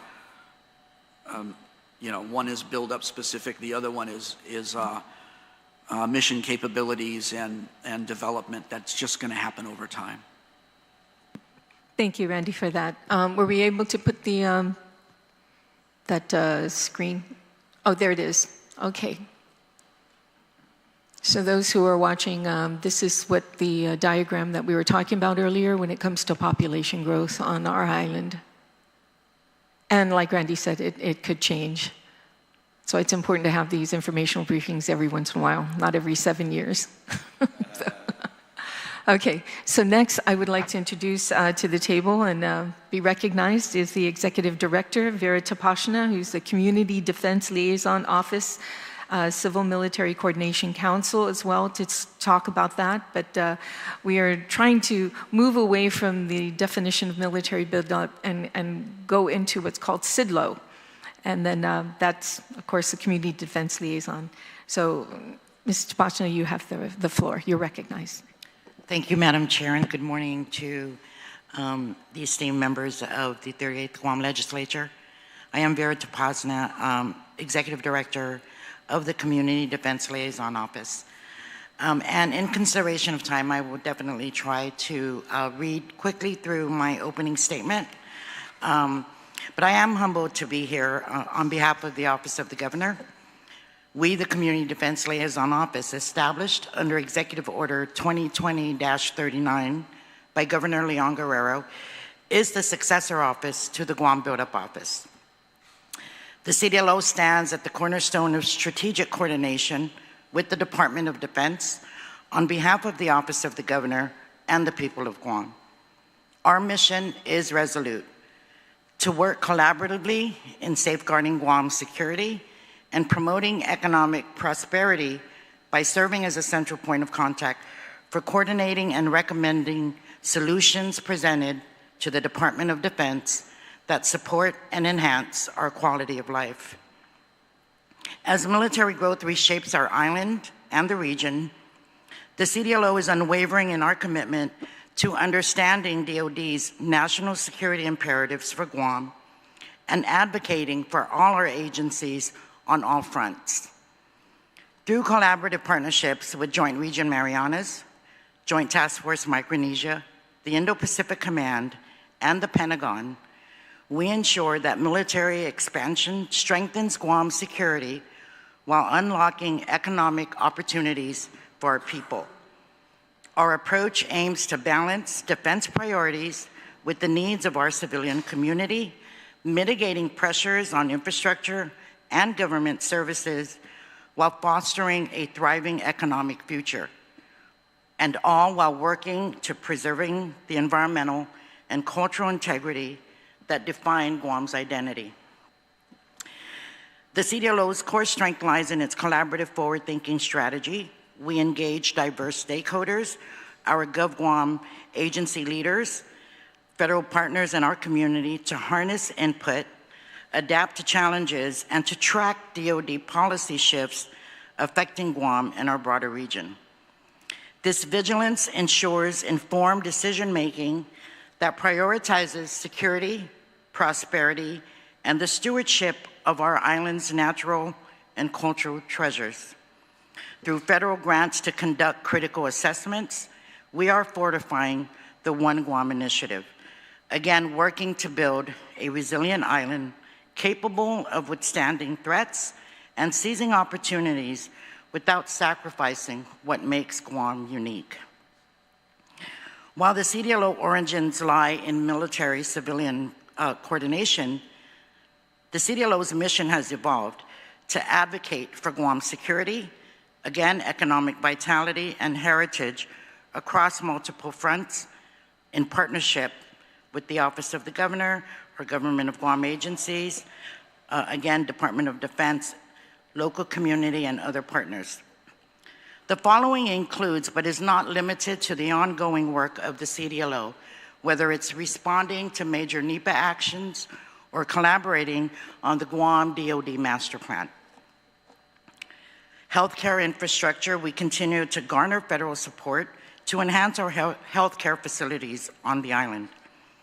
Additionally, the U.S. Indo-Pacific Command places a high priority on healthcare in the region as a critical component of military readiness, regional stability, and partnership building. As such, we continue to collaborate with the DoD on healthcare-related issues and opportunities. Through several of our grants, we continue to support the Port Authority of Guam and Airport, collaborating on modernizing Guam's commercial port and airport facilities, advocating for federal funding to transform these critical assets into dual-use logistics hubs. This enhances our capacity to support defense operations while fueling economic prosperity through trade, commerce, and air travel, with upgrades designed to protect coastal ecosystems and maritime and marine life vital to our island's health, alongside sustainable airport improvements like energy-efficient infrastructure. Transportation infrastructure, our coordinated planning efforts with the Department of Public Works for roads, bridges, and transit meets the demands of defense projects while improving our overall connectivity island-wide, laying the groundwork for secure and sustainable economic development. These projects are prioritizing low-impact construction methods to preserve Guam's natural landscape and cultural landmarks. Utilities through interagency efforts and the CMCC Utility Working Group consisting of Guam Waterworks Authority and the Guam Power Authority, we continue to advocate upgrades to our power, water, wastewater, and solid waste systems. Telecommunications and cybersecurity, we continue to support efforts to enhance the broadband data resilience and cybersecurity for critical infrastructure. These upgrades will secure Guam's role in regional defense and empower our economy by safeguarding government operations and civilian innovation. Environmental and cultural preservation, again, through our partnership and responding to major NEPA actions and other NEPA-related and environmental and cultural initiatives, the SIDLO continues to assist our agencies, garnering their input on all responses to any NEPA action and ongoing initiatives that we meet with the DoD on a weekly basis, and that could involve the SHPO's office, the Department of Agriculture, and the Guam Environmental Protection Agency. And I won't go over, I won't elaborate too much on housing. I think Randy covered that quite eloquently and deliberately. I will say that in a meeting with the Pentagon last week, they are looking at ways and adjustments to ensure that the military requirements for housing relieves pressure on the current housing situation. So, Madam Chair, members of the committee, the Community Defense Liaison Office does serve as an advocate and a supporting arm to our GovGuam agencies and to the Office of the Governor. We understand that our decisions today will help shape the island's safety, economic vitality, environmental health, and cultural heritage for generations to come.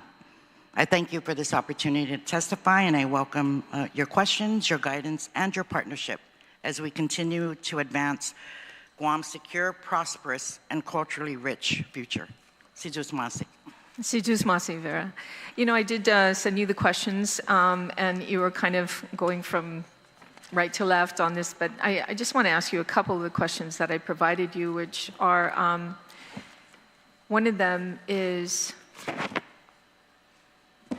are there any areas of the CMCC preview you believe may need urgent attention at this time?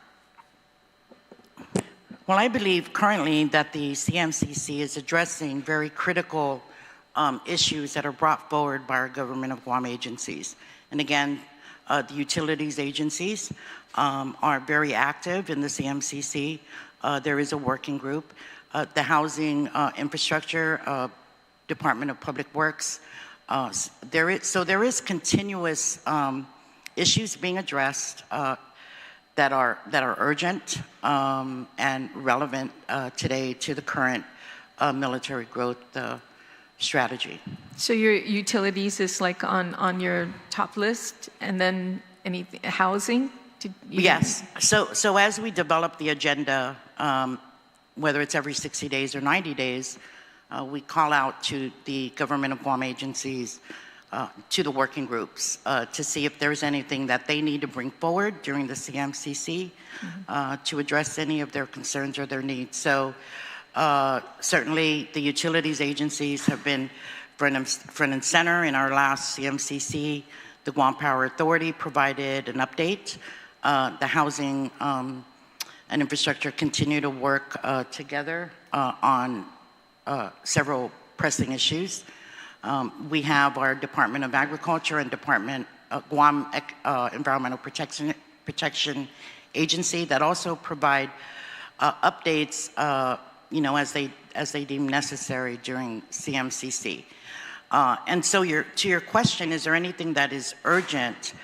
I think there are a lot of things that are urgent that we are addressing. The DoD, we present our proposed agenda items for discussion, and to this date, we've never been denied the opportunity to lean forward. So in terms of urgency, I think that's the CMCC continues to, again, evolve into a pretty robust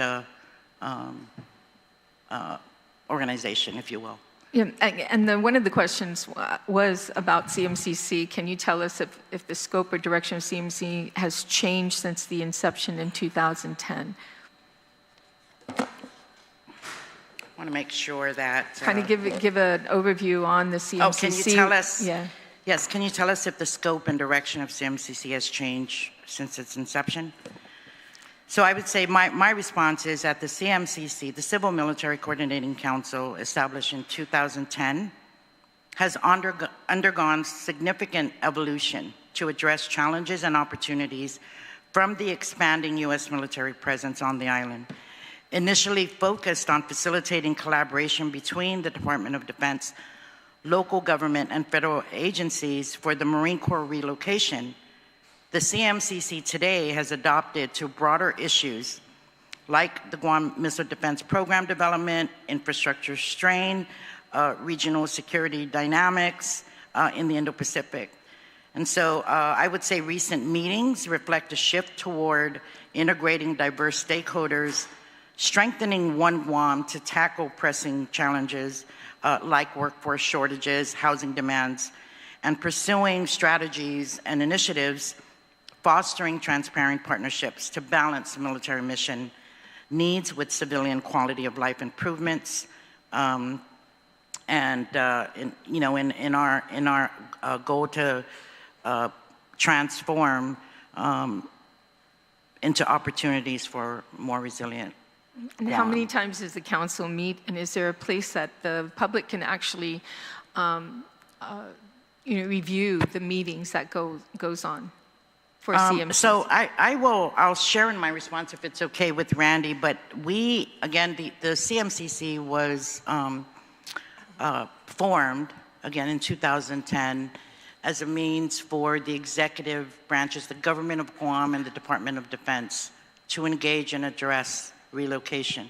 So since that time, at least since my tenure in 2019, it remains a Government of Guam and DOD coordinating council.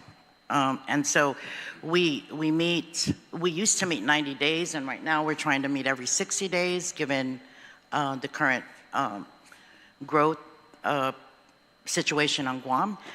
And so we meet, we trade off. We meet at Joint Region Mariana's conference room, and we also meet at the governor's complex. So we switch off. They facilitate, we facilitate, and again, more often than in the past. And how do we review the results of those meetings? Well, right now, we've had several requests. I mean, if there is information that you would like to see, we could certainly provide minutes, but I will also defer to Randy on some of the. Go ahead, Randy. If that's okay, Randy. Yeah, it's good. Basically, can the public, listen in on what's happening? If not listen in, at least you have everything in writing on the board minutes, or not board minutes, but just minutes of the meeting. We keep pretty good minutes of the meetings. I have done that for several years now. And from the Department of Defense perspective, everything that we engage the executive branch with is unclassified. So if there's an interest in the minutes or any slides or presentations that are given, simply ask and we shall provide. Thank you so much, Randy. Okay, other than that, I think our next, thank you, Vera. Patrick Lujan, you have now got our attention from SHPO. Please state your name for the record and your position. Good morning. My name is Patrick Lujan, Guam State Historic Preservation Officer. Thank you for having me this morning to give information briefing regarding our relationship with DOD and the Buildup. So currently we are working off of 3 active public programmatic agreements. The first one is the newest one, which is a training and testing PA. What's good about that is we've incorporated a requirement for DoD to provide cultural sensitivity training to all their troops that come in before they do any types of trainings. So that's about where's Carlotta? 3 years? About 3 years. And then provide annual reports as far as foot traffic, how many troops has come through all of these areas that they've trained in. The other one, of course, is the 2011 Buildup PA. I think Mr. Alborja gave a good report as to the impact of Camp Blas and the relationship that we've had with the findings of burials, working together with our office, avoiding where we can the impact of such findings. In the case of the burial findings on Camp Blas, we went back and were able to avoid any type of destruction to that burial. It was originally the plan was a parking lot for an adjacent building, and they went back to the drawing board to avoid any type of impact. Same goes with the Mokfok training facility, where they went back to the drawing board again and avoided the impact to the findings there. Right now, I think the earth moving or the horizontal construction is pretty much completed with that. And so we're just awaiting all the final reports from an archaeological standpoint. Of course, the findings of that is rewriting the history of our island. And we're learning more from those types of findings. And then finally, with the upcoming Missile Defense Agency, we've been working hand in hand in amending the 2008 U.S. Navy Properties Programmatic Agreement. In that sense, they've agreed on 2 huge initiatives. One is a workforce development program, and that is, it's going to be a multi-year program where we're working with the UOG, and we have the buy-in of the senior archaeological experts on Guam to create a workforce program resulting in what would eventually be SOI qualified archaeologists, not only for Guam, but for the region. So this has been offered to our partners in FSM, in Palau, CNMI, as far as American Samoa, and a lot of them are interested in partaking in this program. So that's still in the development stage. But we've got the commitment from the MDA folks and JRM folks, which will be solidified in an MOU. Another thing that's kind of like more short term is going into electronic Section 106 process. And so they are also investing in that. That's really going to help us streamline and track federal projects. So it's not only for DoD projects, but every federal project that comes through our office. That actually could launch within the next 60 to 90 days. So that's another initiative that we have come about from the MDA discussions. And then finally, updating of what is called the Guam Synthesis is the most comprehensive package of archaeological studies. It was once done in 2010, and 15 years later, we're updating that, and that's also being with the investment coming from DoD. So that is the 3 major programmatic agreements that we're working with them that I have to present to you for information purposes this morning. Okay. So I gave you 3 questions, right? And you tried to, did you see that in my letter to you? The only letter I got was the one that you sent to Carlotta, and there's a bunch of questions, but... Okay, so you did not receive a letter from my office at all? No. But you knew about coming here? Yes. Okay, so let me just ask you then, the questions that I asked was, of course, you've answered one of them. Are there any problematic agreements or other agreements that are currently under negotiations between the Historical Preservation Office and Department of Defense? And you answered that with the 3 that are ongoing now? Correct. Okay.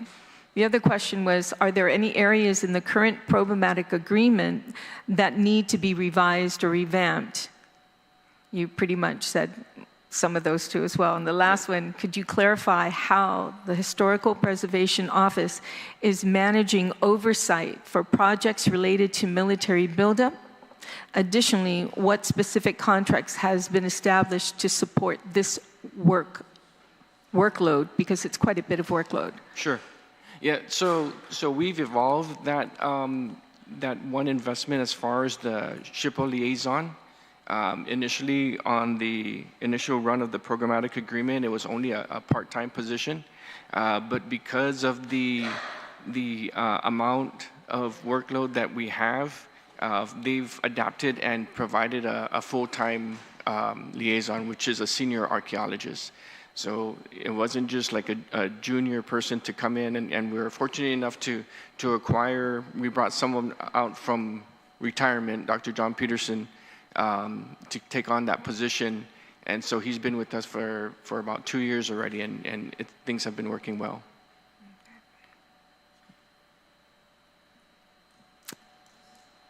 Just making a little text as to why you didn't receive that letter, but I appreciate that you were here today and answering the questions. So at this time, I'm going to open it up to my colleagues for any questions that they have. So please bear with us. I'm pretty sure that's why those 33 questions and all the questions I provided to you, there's not a whole much more that we have to ask, but you never know with these two. So Senator Barnett, you are recognized, sir. Thank you, Madam Chair, and Mananas Siduos to the panel. Madam Chair, I would just first say that I'm very grateful that you had this informational briefing on the military buildup, and I would just, as a member of the committee, encourage you to conduct these briefings, if anything, quarterly, because there's just a lot of information that's come out of this, and honestly, I don't know where to start. But I think I'll start with the Guard. Lieutenant Colonel Michael Chen. Lieutenant Colonel Michael Chen. So when you read the Adjutant General's statement, there was a little line in there that talked about internal investments that are going to be needed. Do you have any specifics on that? Yes, Senator. So the investments we're looking at is building up the Guard.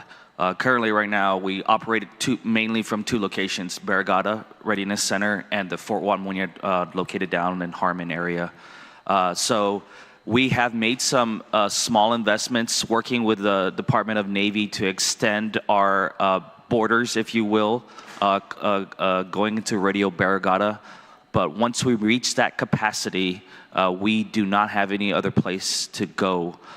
So as we continue to build up, and as my other colleagues has mentioned about active duty Army component coming here, working hand in hand because we are within the same service, how we are going to approach that. So that's what I believe the General is referring is the investments part. So it's not necessarily an investment of finances, it's more relative to expanding the Guard's footprint? Yes, Senator, but I would comment that it does include finances in the future, yes. Thank you, sir. Ms. Vera and Ms. Carlotta, thank you for your attendance this morning. I did just have some questions on the CMCC because I know that Mr. Sablon had said that the minutes are readily available. But outside of that, I think the extent of the legislature's knowledge of these CMCC meetings is after the fact, there's usually a picture that gets posted up, whether it's on the JRM website or on the governor's Facebook page. But outside of that, I wanted to ask, why are these meetings not conducted in compliance with the open government law, and why are these meetings not live streamed? Are there impediments that prevent that from happening? You know, I would actually like to probably defer that.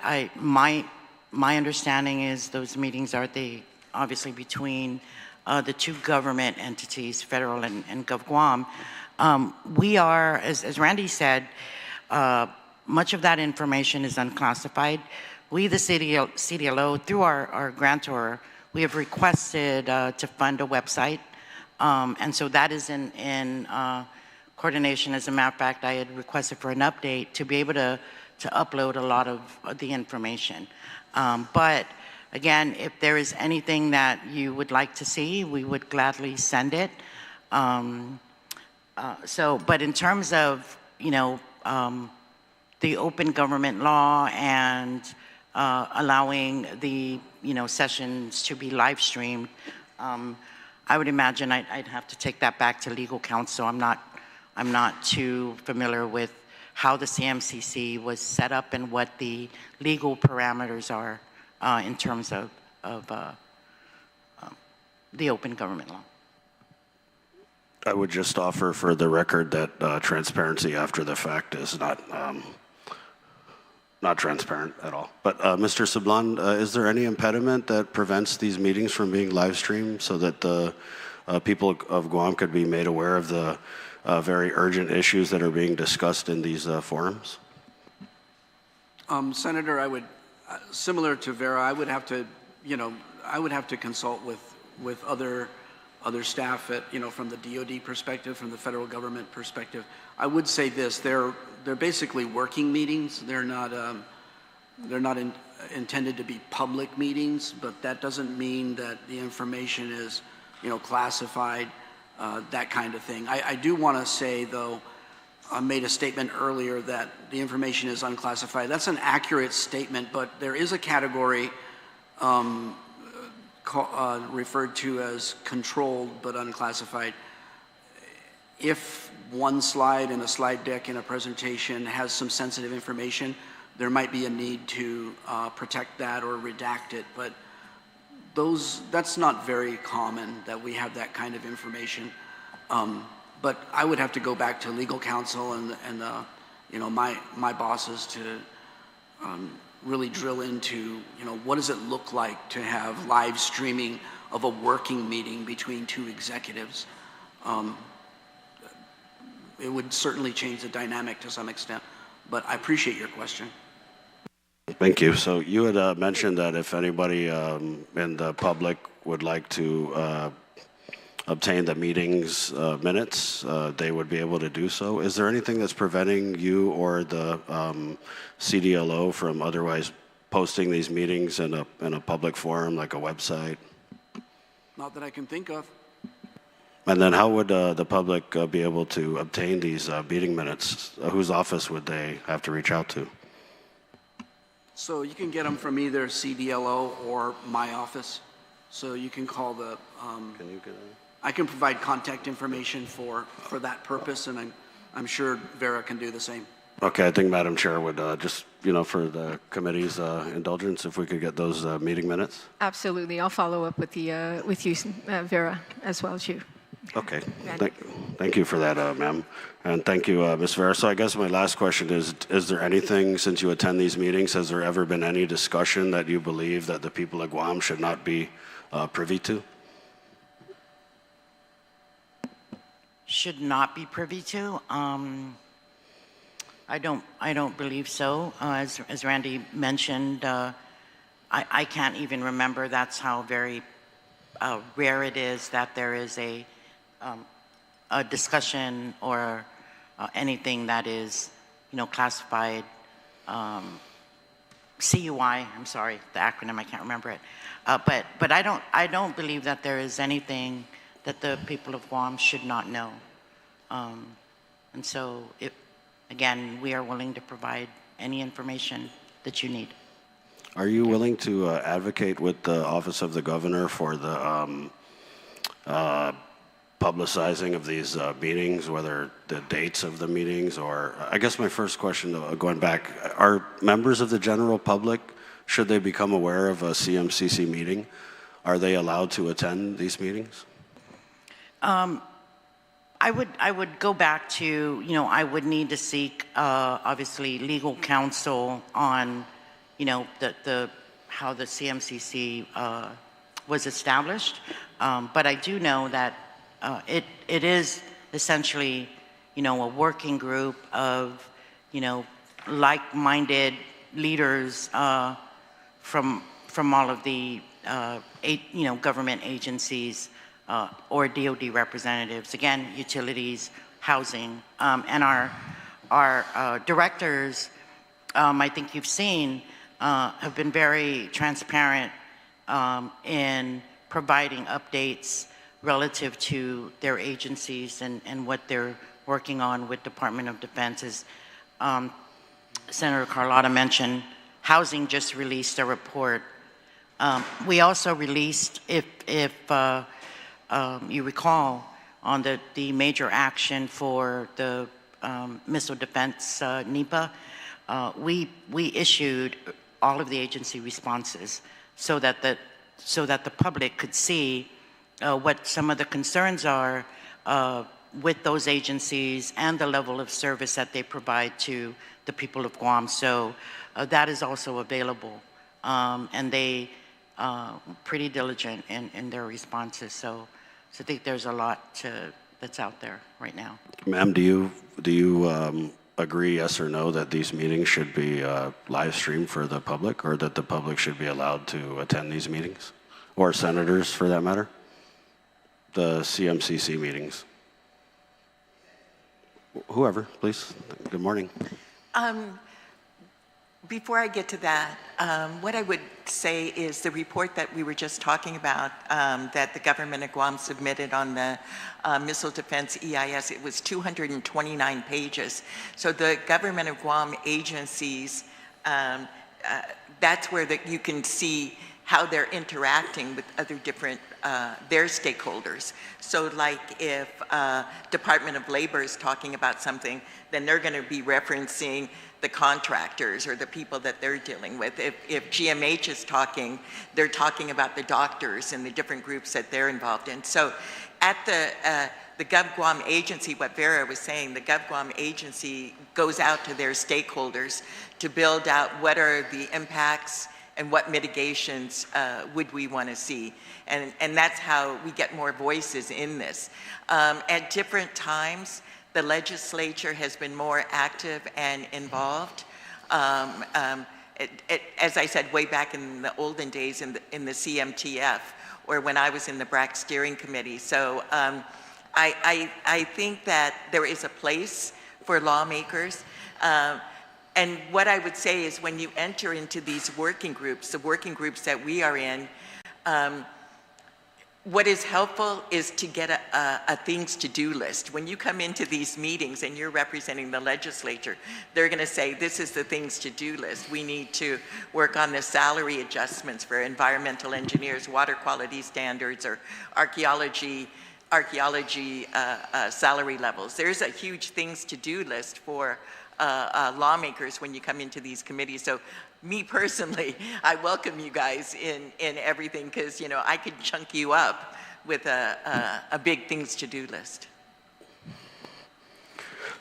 I was just looking at the Joint Region Marianas website, and there's a little bit of a write-up on the last CMCC meeting, and then it says the next meeting is scheduled in June. That is correct. And any particular date, or? I'd have to go back to my calendar. I think it's around the 20th of June. Okay. It's like the third week of June. Are there any discussions in the CMCC? Ma'am, is there a time limit? No. I know, I'm cognizant. I know Senator Paris has a lot of questions too, but I'm almost, I know, thank you. So in the CMCC meetings, because it's kind of described as a partnership, I just wonder, is there any line of questioning relative to holding our DoD partners accountable on issues like the 4 pillars, right? Or are these just meetings where you kind of... Yes, there are discussions related to the 4 pillars. Again, the utilities working group. We have land management, Joe Borja, who is very engaged. We have several meetings with the Department of Defense, again on land, and so I would say with regard to the 4 pillars, there is ongoing work that you know basically is directly related to the 4 pillars by our government of Guam agencies. If I could add to that, Senator, one of the pillars that I'm drilling down deeper on is the Green Guam. That pillar. And so I had additional questions that I was sending across brought it up at CMCC and had additional questions that were brought up. And so the information that I got back was a 2023 DOD greenhouse gas emissions plan. This is what we can do to bring down greenhouse gas emissions. And another recent plan, which was 2024, I think, of DOD's climate sustainability plan. So the questions that I'm going to have going forward is, given President Trump, how much of that is left standing? What is left standing from those two plans? So they put huge expense into creating these plans and creating pathways, which would have gone different if there had been a different administration. So my question going forward with them will be, how much of that is still left standing? And I've started those discussions. Thank you. Ms. Can I oh, yes, Mr. Sablan, please. Thank you, Senator. I'm able to put a fine point on your question. Carlotta asked that the 4 pillars be reported at the CMCC. It was on the agenda, and we reported to the governor and all the agencies our update on the 4 pillars. That actually happened. So that there's stuff on the record. Thank you for Carlotta for holding our feet to the fire, so to speak. Thank you, Mr. Sablan. But you know, if lawmakers or Tanana or Tun Pete, they don't get a notice of the meeting, they don't get an agenda of the meeting, they don't know when the meetings happen, it's really just a situation where, you know, with all due respect, we just have to take your word for it. But do you agree with the statement provided in the testimony that the Navy is meeting its 4 pillars commitments and they have no concerns with the 4 pillars letter of commitment from the DoD perspective? Yeah. The one that as I said, I'm not done with is the one on Green Guam, and that's the one that I'm going to be pulling apart. As far as their land footprint, the fact that they have returned more terrestrial land as well as aquatic land since 2019, or since they said they were going to do the 4 pillars. I think that's really commendable. Where I'm interested in on the negative is that there is, and how this will get interesting, is there is other federal land. And so other federal land that could potentially come back that is not in the DoD footprint.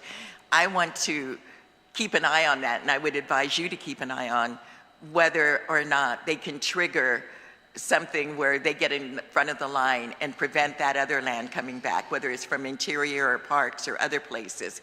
So that's an interesting spot that I just want to call attention to. Mrs. Tapasnia? Did you agree with the statement provided in the testimony that the 4 pillars are being met and there are no issues or concerns with that from the DoD perspective? Yeah, well, I have no reason to believe that they are not meeting their commitments. As Randy mentioned, and I do recall, the senator had asked for an update. They provided one, and they continue to provide one. It's not something that came up, you know, 2 CMCC meetings ago. We continue to monitor the one Guam, and in all of our meetings with whether it's the agencies responsible for whatever pillar, there are ongoing discussions. So at this point, I have no reason to believe that they are not meeting that commitment. Thank you. Thank you, ma'am. And I just want to commend you, Madam Chair, for having Mr. Sablan read out the testimony, because there's a lot of new information there that, again, the people of Guam probably wouldn't be able to go into the drive or the committee report and be able to access that. So I know it was a little hard on him to read that out, but I do appreciate that. I know.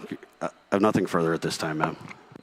Thank you, Senator Barnett. Yes, and I agree. Randy did a great job along with Captain Burkett. Thank you so much for reading it out. It's important. People are listening. Quite a bit of people are listening to this, so we want to give them that information. I'd like to also recognize Senator Paris, but before she asks the question, Mr. Borja, can you come to the table? Because I have a funny feeling she might be having some questions for you. So at this time, I'd like to recognize Senator Sabina Paris.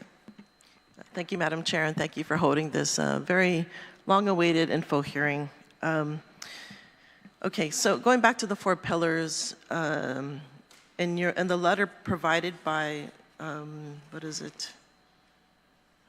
Rear Admiral DeVore, he mentions really specific items on the 4 pillars. So my question is to Randall Sablon, is it your understanding that these 4 pillars can be amended to what's listed in his letter?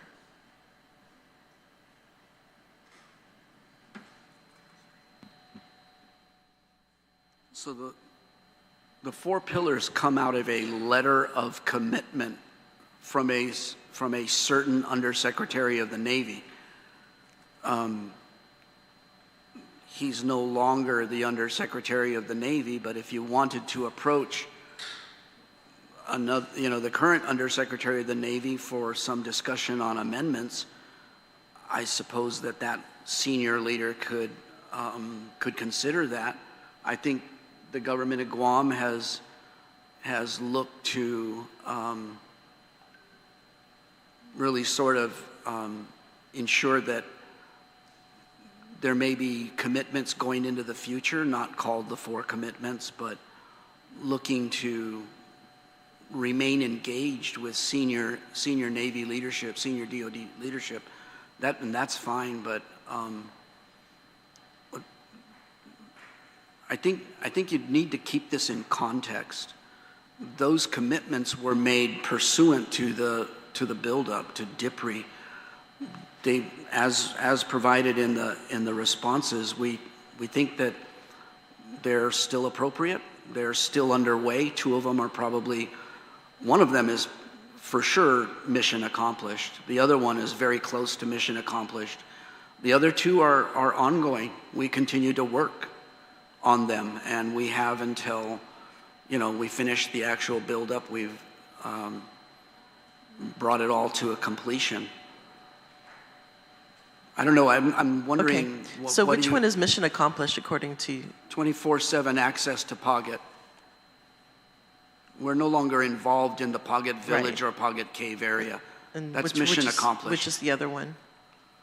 Net negative. If we're not doing any more mass grading or we're not expanding the footprint of the DIPRI construction program. We got 600 acres on the books. We'll wait till 2029. I won't slap the table yet and say that that's mission accomplished, but its trajectory is definitely in the right direction to be mission accomplished. Okay, so a lot of that is underwater, right? So No. 600 acres is terrestrial. There are more than 1,000 acres are submerged lands. That's in addition to. So returning 600 acres, you call that mission accomplished. You've completed that pillar. I said we would call it mission accomplished, whatever the acreage is, as net negative when the buildup is completed. What I said was the trajectory looks good. We're probably going to be able to do that. Okay, and then the other 2, one is infrastructure, right? The first one states. So Green Guam is largely One Guam is largely an infrastructure commitment, if you read it in context in the Undersecretary's letter of commitment. Okay, and the first one is the infrastructure. And so I think the issue here too, the landfill is one of those infrastructure that the military uses currently since the closure of their specific landfills, right, on the different bases. What is your take on the responsibility of the military for upgrades regarding the landfill? Which landfill would you be talking about? Ladon is the only operating landfill that the military currently uses since they have closed down theirs. So the Department of Defense is a customer, is a utility customer of that particular infrastructure. We pay the tipping fee per the category of waste that we avail for that facility. I know that funding for that facility was advocated quite strongly by Mr. Bice one of the first directors of the Joint Guam Program Office. He wrote letters of support directly to ensure that if DPW and the Solid Waste Division wanted to avail themselves of USDA grant money, we supported that in writing. We've always been an advocate to help that landfill come into being. That landfill needed to be built regardless of the Department of Defense's waste stream, just because of the condition of what was then the ORDOT landfill. Okay, so one of the laws that we've had, I know, Senator Collado, you mentioned that if we have stronger laws that the military generally would follow. And so one of the laws we passed was the banning of plastic bags, which is currently not banned on base. That, to me, belongs under this pillar, or at least the other one, the Green Guam. What efforts has the military done to comply with this law, even though it's a local law? But again, the trash is coming onto the local side from the military bases. What efforts has the military done to reduce their waste stream and comply with this bag ban?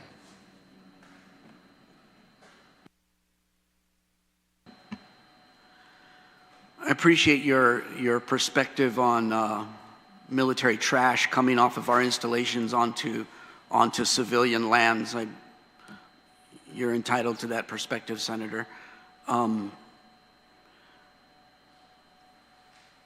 I can take for action your question, get you a more specific answer. I'm not gonna sit here this morning and go into detail about plastic bags, and DOD policy. I certainly can take your concern, certainly respect your perspective. I can take that back and we can answer in more detail. Didn't come here prepared beyond 33 questions and then to go into other topics broadly. I would need a little more lead time to be able to drill into things like that. Thank you.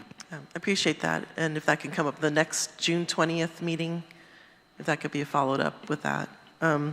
The other question that I have with the second pillar. What June 20th meeting are you talking about? The CMCC meeting that was discussed. So the CMCC meeting is going to have an agenda, and that agenda is put together as a collaborative effort between the staffs of the co-chairs, the Admiral and the Governor, 2 Admirals and a Governor. I don't know, are you proposing that we talk about trash bags, plastic bags at the next CMCC?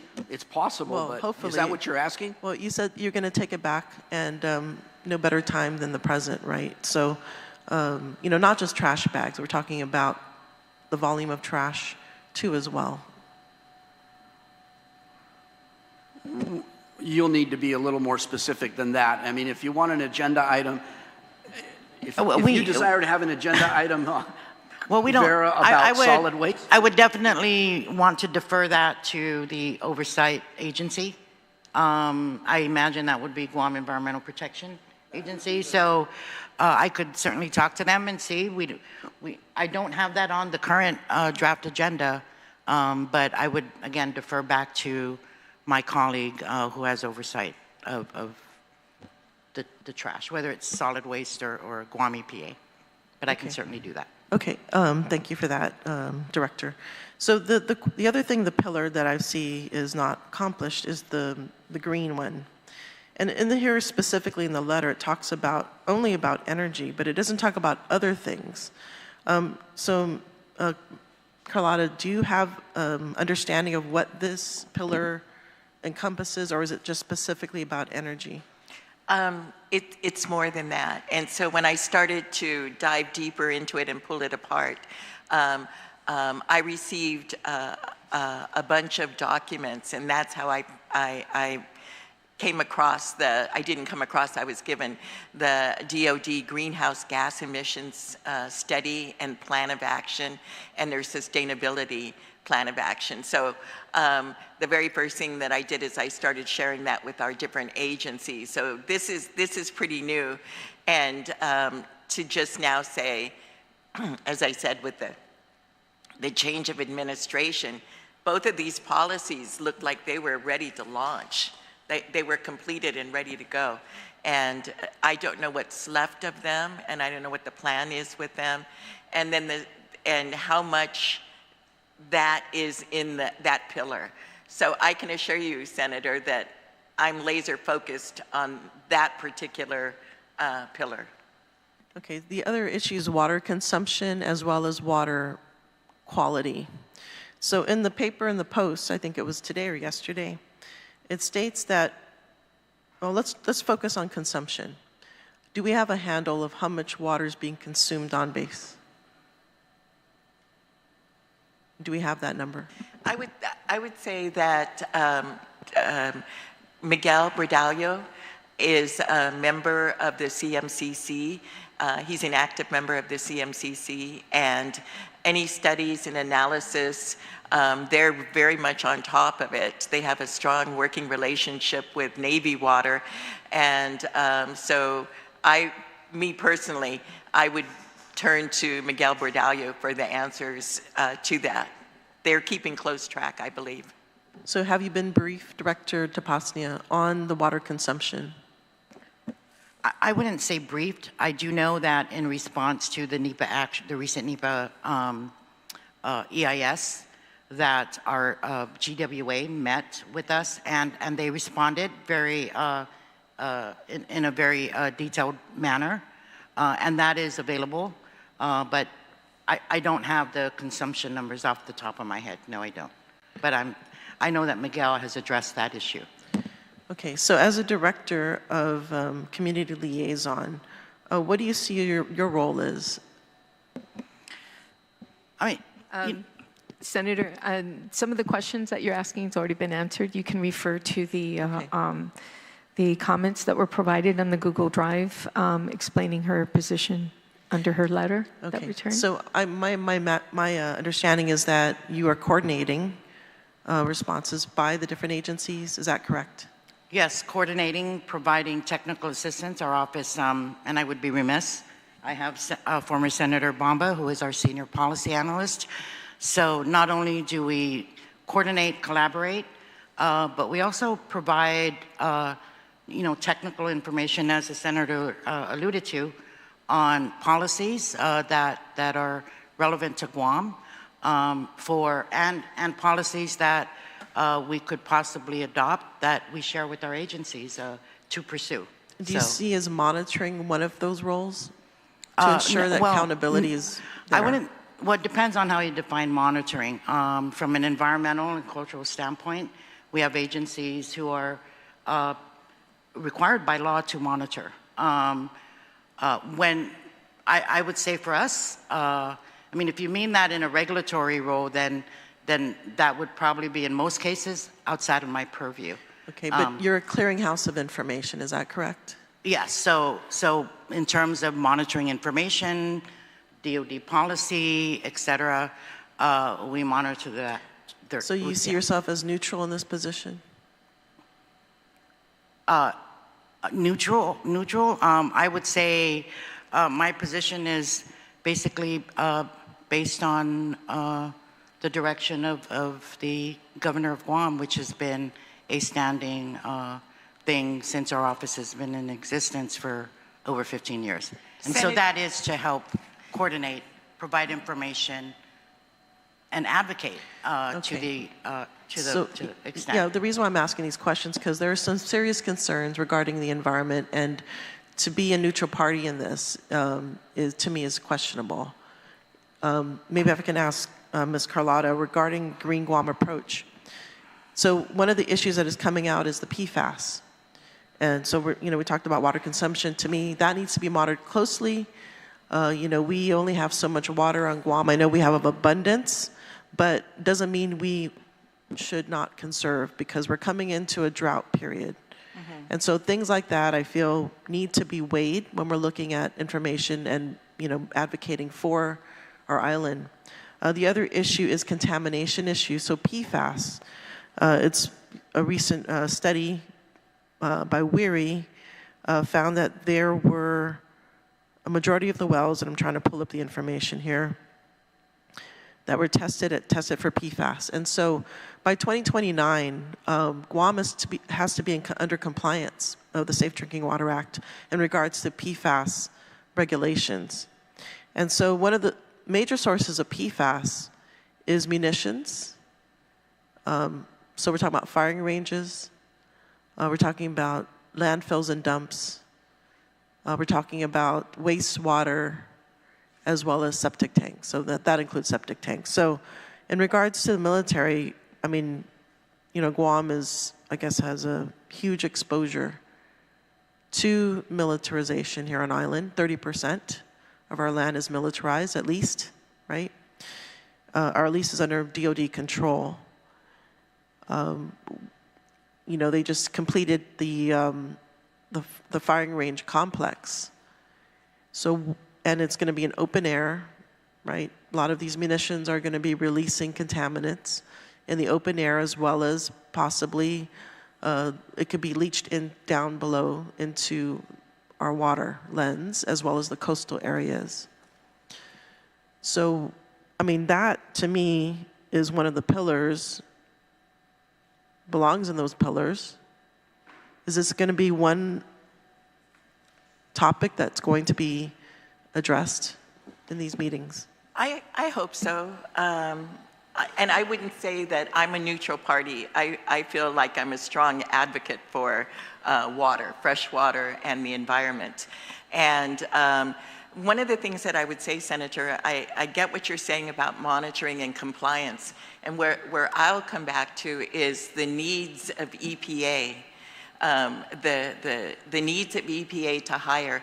So they have the positions, but the salaries are just so low that they can't compete.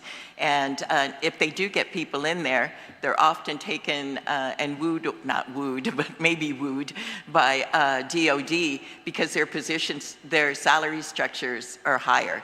So to get the kind of monitoring and compliance that we should have, we're going to have to beef up. We're going to have to put some skin in the game. The government of Guam is going to have to beef up these salaries. In the meantime, what Vera has done is she's gotten a grant that allows her to bring on subject matter experts that can help in archaeology, can help with environmental permitting.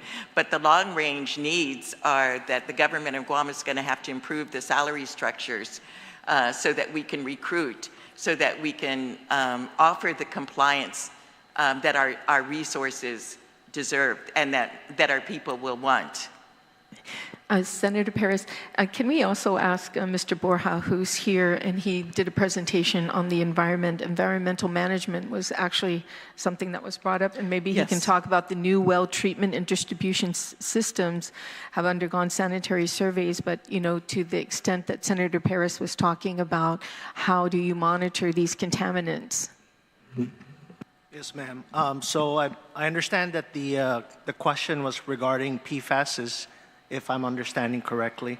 So all of our drinking water wells have been sampled for PFAS. As far as I'm aware, at Camp Laws, all of our wells fall under the safe drinking water maximum contaminant limit. So we have no issues with PFAS on Camp Laws as we speak.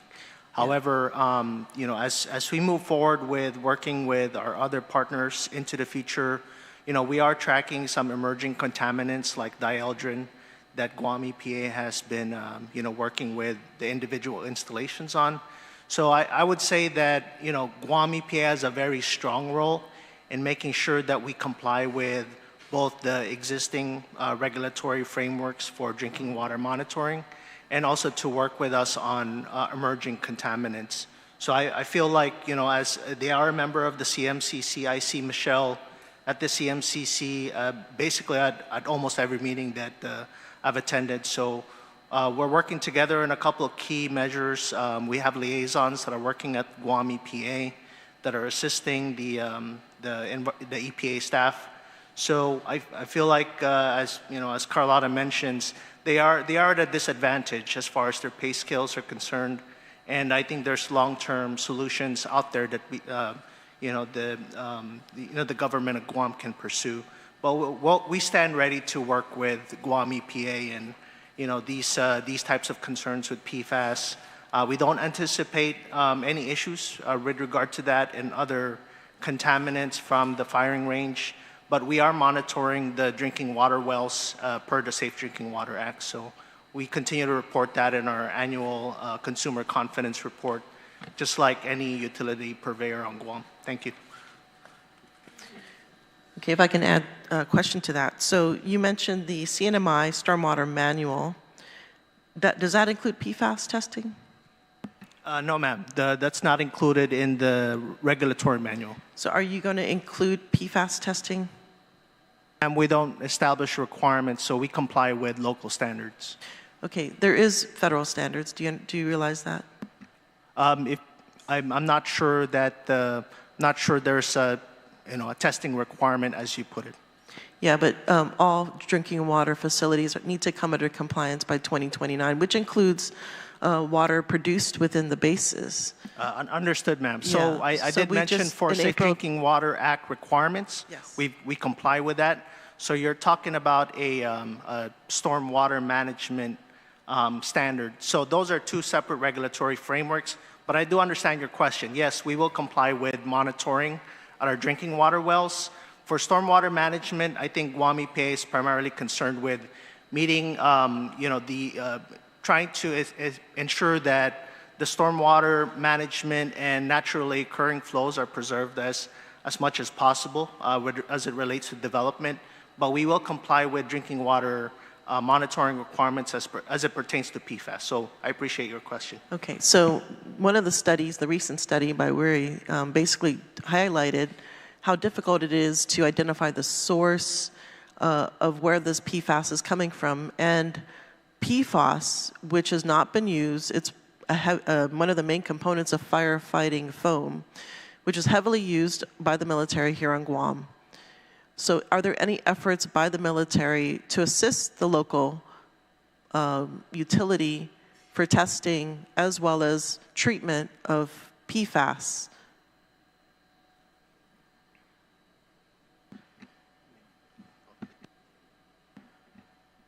I apologize having to do this, but Senator, could we take a break? I would like to consult with my team. Okay. For how long now? Almost 3 hours. Yeah, so. Can we take a break? Sure. I apologize. I should have thought, especially at my age too, we should take a break. So we're going to take a short 5-minute recess. I appreciate it. Thank you. Thank you.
Hafide, and thank you for that short recess, that suggestion, Randy, for that short recess. Sorry, I keep pushing you guys through, but I don't think it's going to take too much longer, but we left off with a question from Senator Perez to Mr. Borja.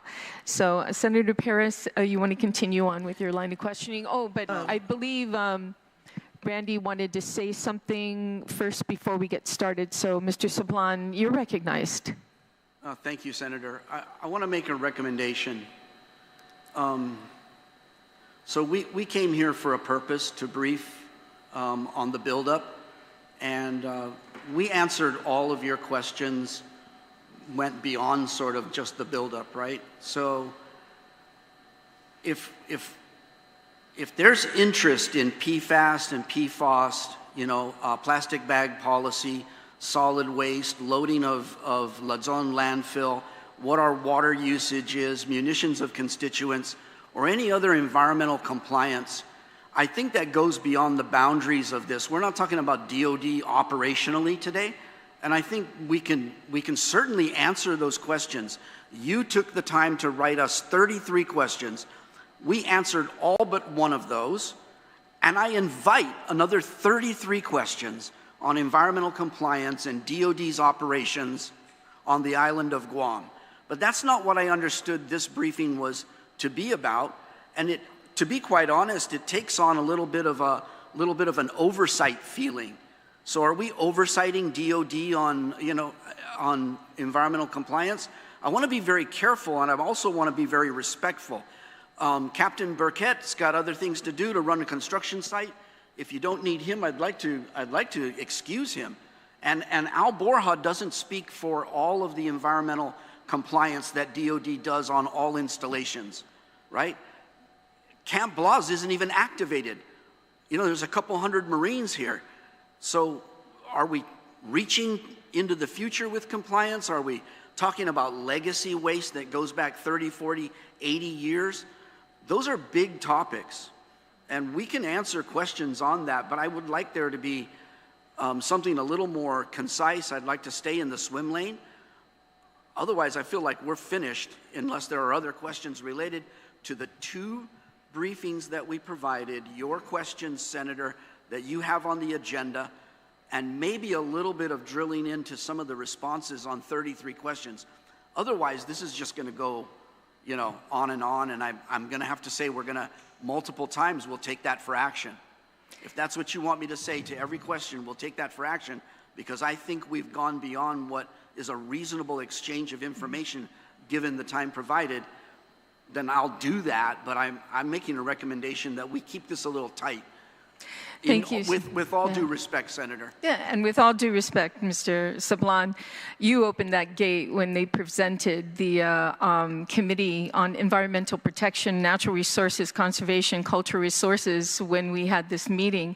I didn't request for that in any of my questions, but it was brought to us. Mr. Borja was kind enough to provide us an update on the environment, so it had opened up those floodgates. I had more than 33 questions. I had quite a bit more questions to provide for the military buildup, considering since the last time we've had informational hearing on the military buildup was 2017, which took almost 6 hours. That's why we're trying to lessen it down as much as we can. I do agree with you wholeheartedly that the environmental side perspective should be in a hearing all by itself, which we have plans to do just that. And I hope that Mr. Borja, as well as yourself, will also attend that public hearing. This is definitely not an oversight, but once again, with all due respect, you opened up the environmental side when you presented this presentation to us. So it's only, obvious that, we elaborate on that. You talked about wastewater, the treatment. You talked about the sorellas, the seedlings, I think all that's there. But Mr. Sablan, I appreciate you being here. Greatly appreciate, you've always been my go-to person, and I can look forward to continuing to work with you. And definitely, Ms. Tapashna, who's been gracious to be here and fill us in on both SIDLO as well as the CMCC, which I'm looking forward to other information. But Most importantly, Mr. Sablan, I might know this, just one other thing. It's not just for me. It's for the people who are listening, who want to know more about, you can't imagine how when we're sitting here, we get our phones blown up with questions being asked, wanting to ask you. But unfortunately, you know, we will have another time for some of these other questions and, you know, scooting them to the side. So I greatly appreciate if you could allow Ms. Paris to continue with a couple more questions she has. So, and I need to make a clarification, Senator. Okay. So the opening the environmental floodgates, those are our commitments under a record of decision, under consultations, and under agreements with the government of Guam. Those are compliance things that are part of the buildup. So to go beyond that environmental, I'm just saying, is another meeting, is another set of questions, and a wonderful time together answering them. We're not here to talk about DOD's operational, you know, environmental compliance writ large across all 3 installations. The record of decision is the buildup. We have to comply with things that come out of U.S. Fish and Wildlife and our consultations and the 4 pillars. That's fair game. That's the information you wanted to talk about. You wanted the buildup, and we brought the buildup and the compliance with the buildup to you. Thank you. I think, you know, a little bit of control here with regard to how far and how wide. I don't have all the subject matter experts here. Mr. Sablan, you're just repeating yourself now. I just heard you. I heard you already. We're going to have another public hearing when it comes to the environment, okay? And we'll invite you. So let's have Ms. Paris finish her line of questioning, and then we're almost done here. So appreciate it, everybody, for your patience, and especially those who are watching. Senator Paris? Thank you, Madam Chair, and I'll try to be as respectful to your conducting of this, as well as trying to weigh, you know, whatever the discussions were. But like you said, you know, the people of Guam really demand answers for something that's really impactful to their lives. And so I, as a senator, have the prerogative to follow up questions on any testimony provided, whether it's this one or any other one. And so that is the rules in which we are operating under. And I do appreciate everyone being here, but there are still many unanswered questions. And so I do, you know, with the hopes that we are going to have an additional hearing on the environmental side of things, I greatly welcome that. And I did have questions prepared regarding open burn, open detonation, which is something that is, you know, Guam has one of the strictest laws when it comes to open burn, open detonation in the country. And so I know you stated earlier, Carlotta, that if Guam has stricter laws, then the federal government has to comply with them. But here we have a situation where that is not the case, or at least the information we have doesn't debunk that or dispel that conception. Senator, I'm not sure in all instances. I just know that when I was reading the EIS for the military training testing, that EIS over and over, where you find out what they're going to be doing in water, that there's going to be underwater explosives, et cetera. I would read that, and they would have this language where they would say, we can do this, we can explode underwater, and the contaminants that we put into the water column are okay because there's no local law that says that these standards should be higher. So on and on you would see this, and that's what triggered in my mind, oh my gosh, look at that, they would say that. And then when it came down to it, the real life one that I had an experience with is that our protections on mammals, on whales, is stronger than the federal government. So when it came down to it, I'm now into this mitigation thing with an admiral and on, where we're designing, okay, now you have to make sure that there's no whales around, that you have to shoot off guns, you have to send planes up, on and on of what happened to protect whales. So this is just from my own personal, what I read and what I saw. of when I'm evaluating EISs. But language in there over and over saying, we can go ahead and do this because there's nothing in the Guam law that's higher than what we've got.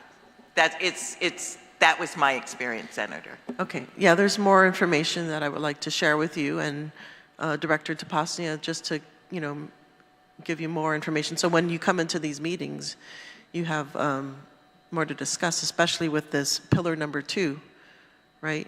And as well as number 1. The other question I have is regards, Carlotta, you mentioned Appendix A. Everyone should read that. Can we have a copy of that? Can you provide the... Appendix A is a public document, and you can find it on military sites. You can find it on the... do you guys have it up? Sorry, is this for which PA? It's for the programmatic, it's a programmatic agreement on training and testing. So the MIT? The PAT. Mariana Island Testing and Training? Yes. Okay. And so you said you assisted the SHPO, which unfortunately he's not here to discuss, but so this was recently created? This was signed in December of 2020. It was signed by myself, the governor, and Admiral Manoni, and Randy was the lead person with me on this. I was the one negotiating on behalf of the government of Guam on that. And that lasts for 10 years? It's JRM website. So is that a 10-year PA? Yes, yes. So when is the next negotiations happening for that? Senator, one of the recommendations that the government of Guam put out in the missile defense EIS is the idea that we should go back and look at all the PAs and update all the PAs. So I'm very much in favor of that. I think Patrick Lujan is also in favor of that, to go back and take a look at them. All of them can be amended. They can be amended. Okay, so for this MIT PA, has discussions already started for the renewal? I don't think so. I haven't been on that one. But what I have been trying to do is, as I said, in all the different forums, in working with the government agencies, trying to get everybody aware of Appendix A and taking a look at it and learning the significance of what kind of training and testing is going to be going on, and then correspondingly ramping up to deal with that. Okay, one more question regarding the Serianthe. So this is for Alborja. So basically, you are following the mitigation for the biological opinion for the Serianthes, the 2015 biological opinion, is that correct? 2017, ma'am. 2017, yeah. Okay, what were the requirements? Basically to maintain 30 individuals to maturity, meaning that the individuals are seed producing. So that's going to occur over decades, depending on how quickly these Serianthes trees thrive in the forest that we're outplanting them. So you're talking about 30 outplantings?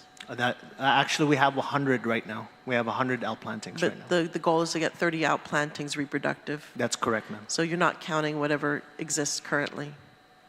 We have our, so under Camp Law's, our integrated natural resource management plan, we do have other Serianthes outplanted, but these are these are voluntary, meaning discretionary. So on top of the 30 that we have as commitments under the 2017 biological opinion, there are ongoing programs on the installation to propagate even more Serianthes plants. Okay, in regards to surviving of a species, you've heard of the bottleneck effect, right? Yes, ma'am, I've heard of it. So what is the military doing to prevent that from happening? I believe I mentioned the long-term seed storage project that would ensure the viability of the 4,000 seeds that we currently have. So that represents the genetics of the Ritidian mature tree. But there are other individuals of the same species located in Rota. So those are also under consideration from a genetic diversity perspective. But we're now talking about, as Randy, Mr. Sablan mentioned, topics that may deviate further from the buildup. So we can have more time to explain that at some other forum.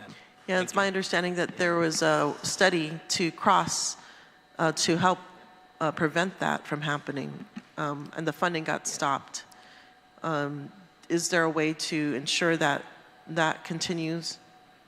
I cannot make a commitment at this point in time, ma'am, but anything that improves the ecological baseline of a species as imperiled as the Cervantes is going to be looked at very seriously by Marine Corps Base Camp Laws and our Joint Region Marianas partners. So we can address that in some future forum. I think it would be a more appropriate forum for that discussion. Okay, and then the relocation of the visitor center in Retidian. I know there was an MOA between U.S. Fish and Wildlife and Department of Navy. Is there any opportunity to put that visitor center outside the footprint and protect the cultural resources there? Ma'am, I believe they're referring to our replacement facility at the Guam National Wildlife Refuge project, and as a result of the safety buffer zone required for the multi-purpose machine gun range, that replacement action is actually outside of the DIPRI program. So, and there is an ongoing environmental analysis for that. So again, this is another project that's separate from the original buildup, so to speak, and we can have another discussion in the future for that. Thank you. Thank you, Madam Chair, for the opportunity to ask questions. Thank you, Senator Perez. There were some great questions that you had, and of course, the anticipation of having another, public hearing regarding the environment, and it could take us into 3 hours for that one. So I appreciate it. Greatly appreciate everyone who being here today to testify or to provide your information to ourselves as well as the public at large. And I don't think this is going to be the last time we come before each other again to ask additional information that should come up as things change. But I do want to reiterate the fact that the housing master plan that was mentioned earlier, that we can get a copy of that. That you will look into legal opinion on the open government law regarding the CMCC, the ability to provide information as well as to attend these meetings. The update on the 4 pillars. And of course, I would actually ask Vera if I can get the latest CMC minutes of the meeting, the last one that you've had. If I can get a copy of that, greatly appreciate it.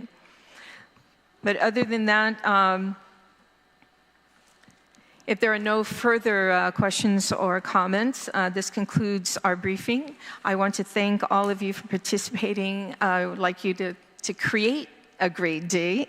And the time now is 11:11 a.m. on April 7th, 2025. And this informational briefing is adjourned. Si Diyos Masi. Thank you. Thank you. Si Diyos Masi.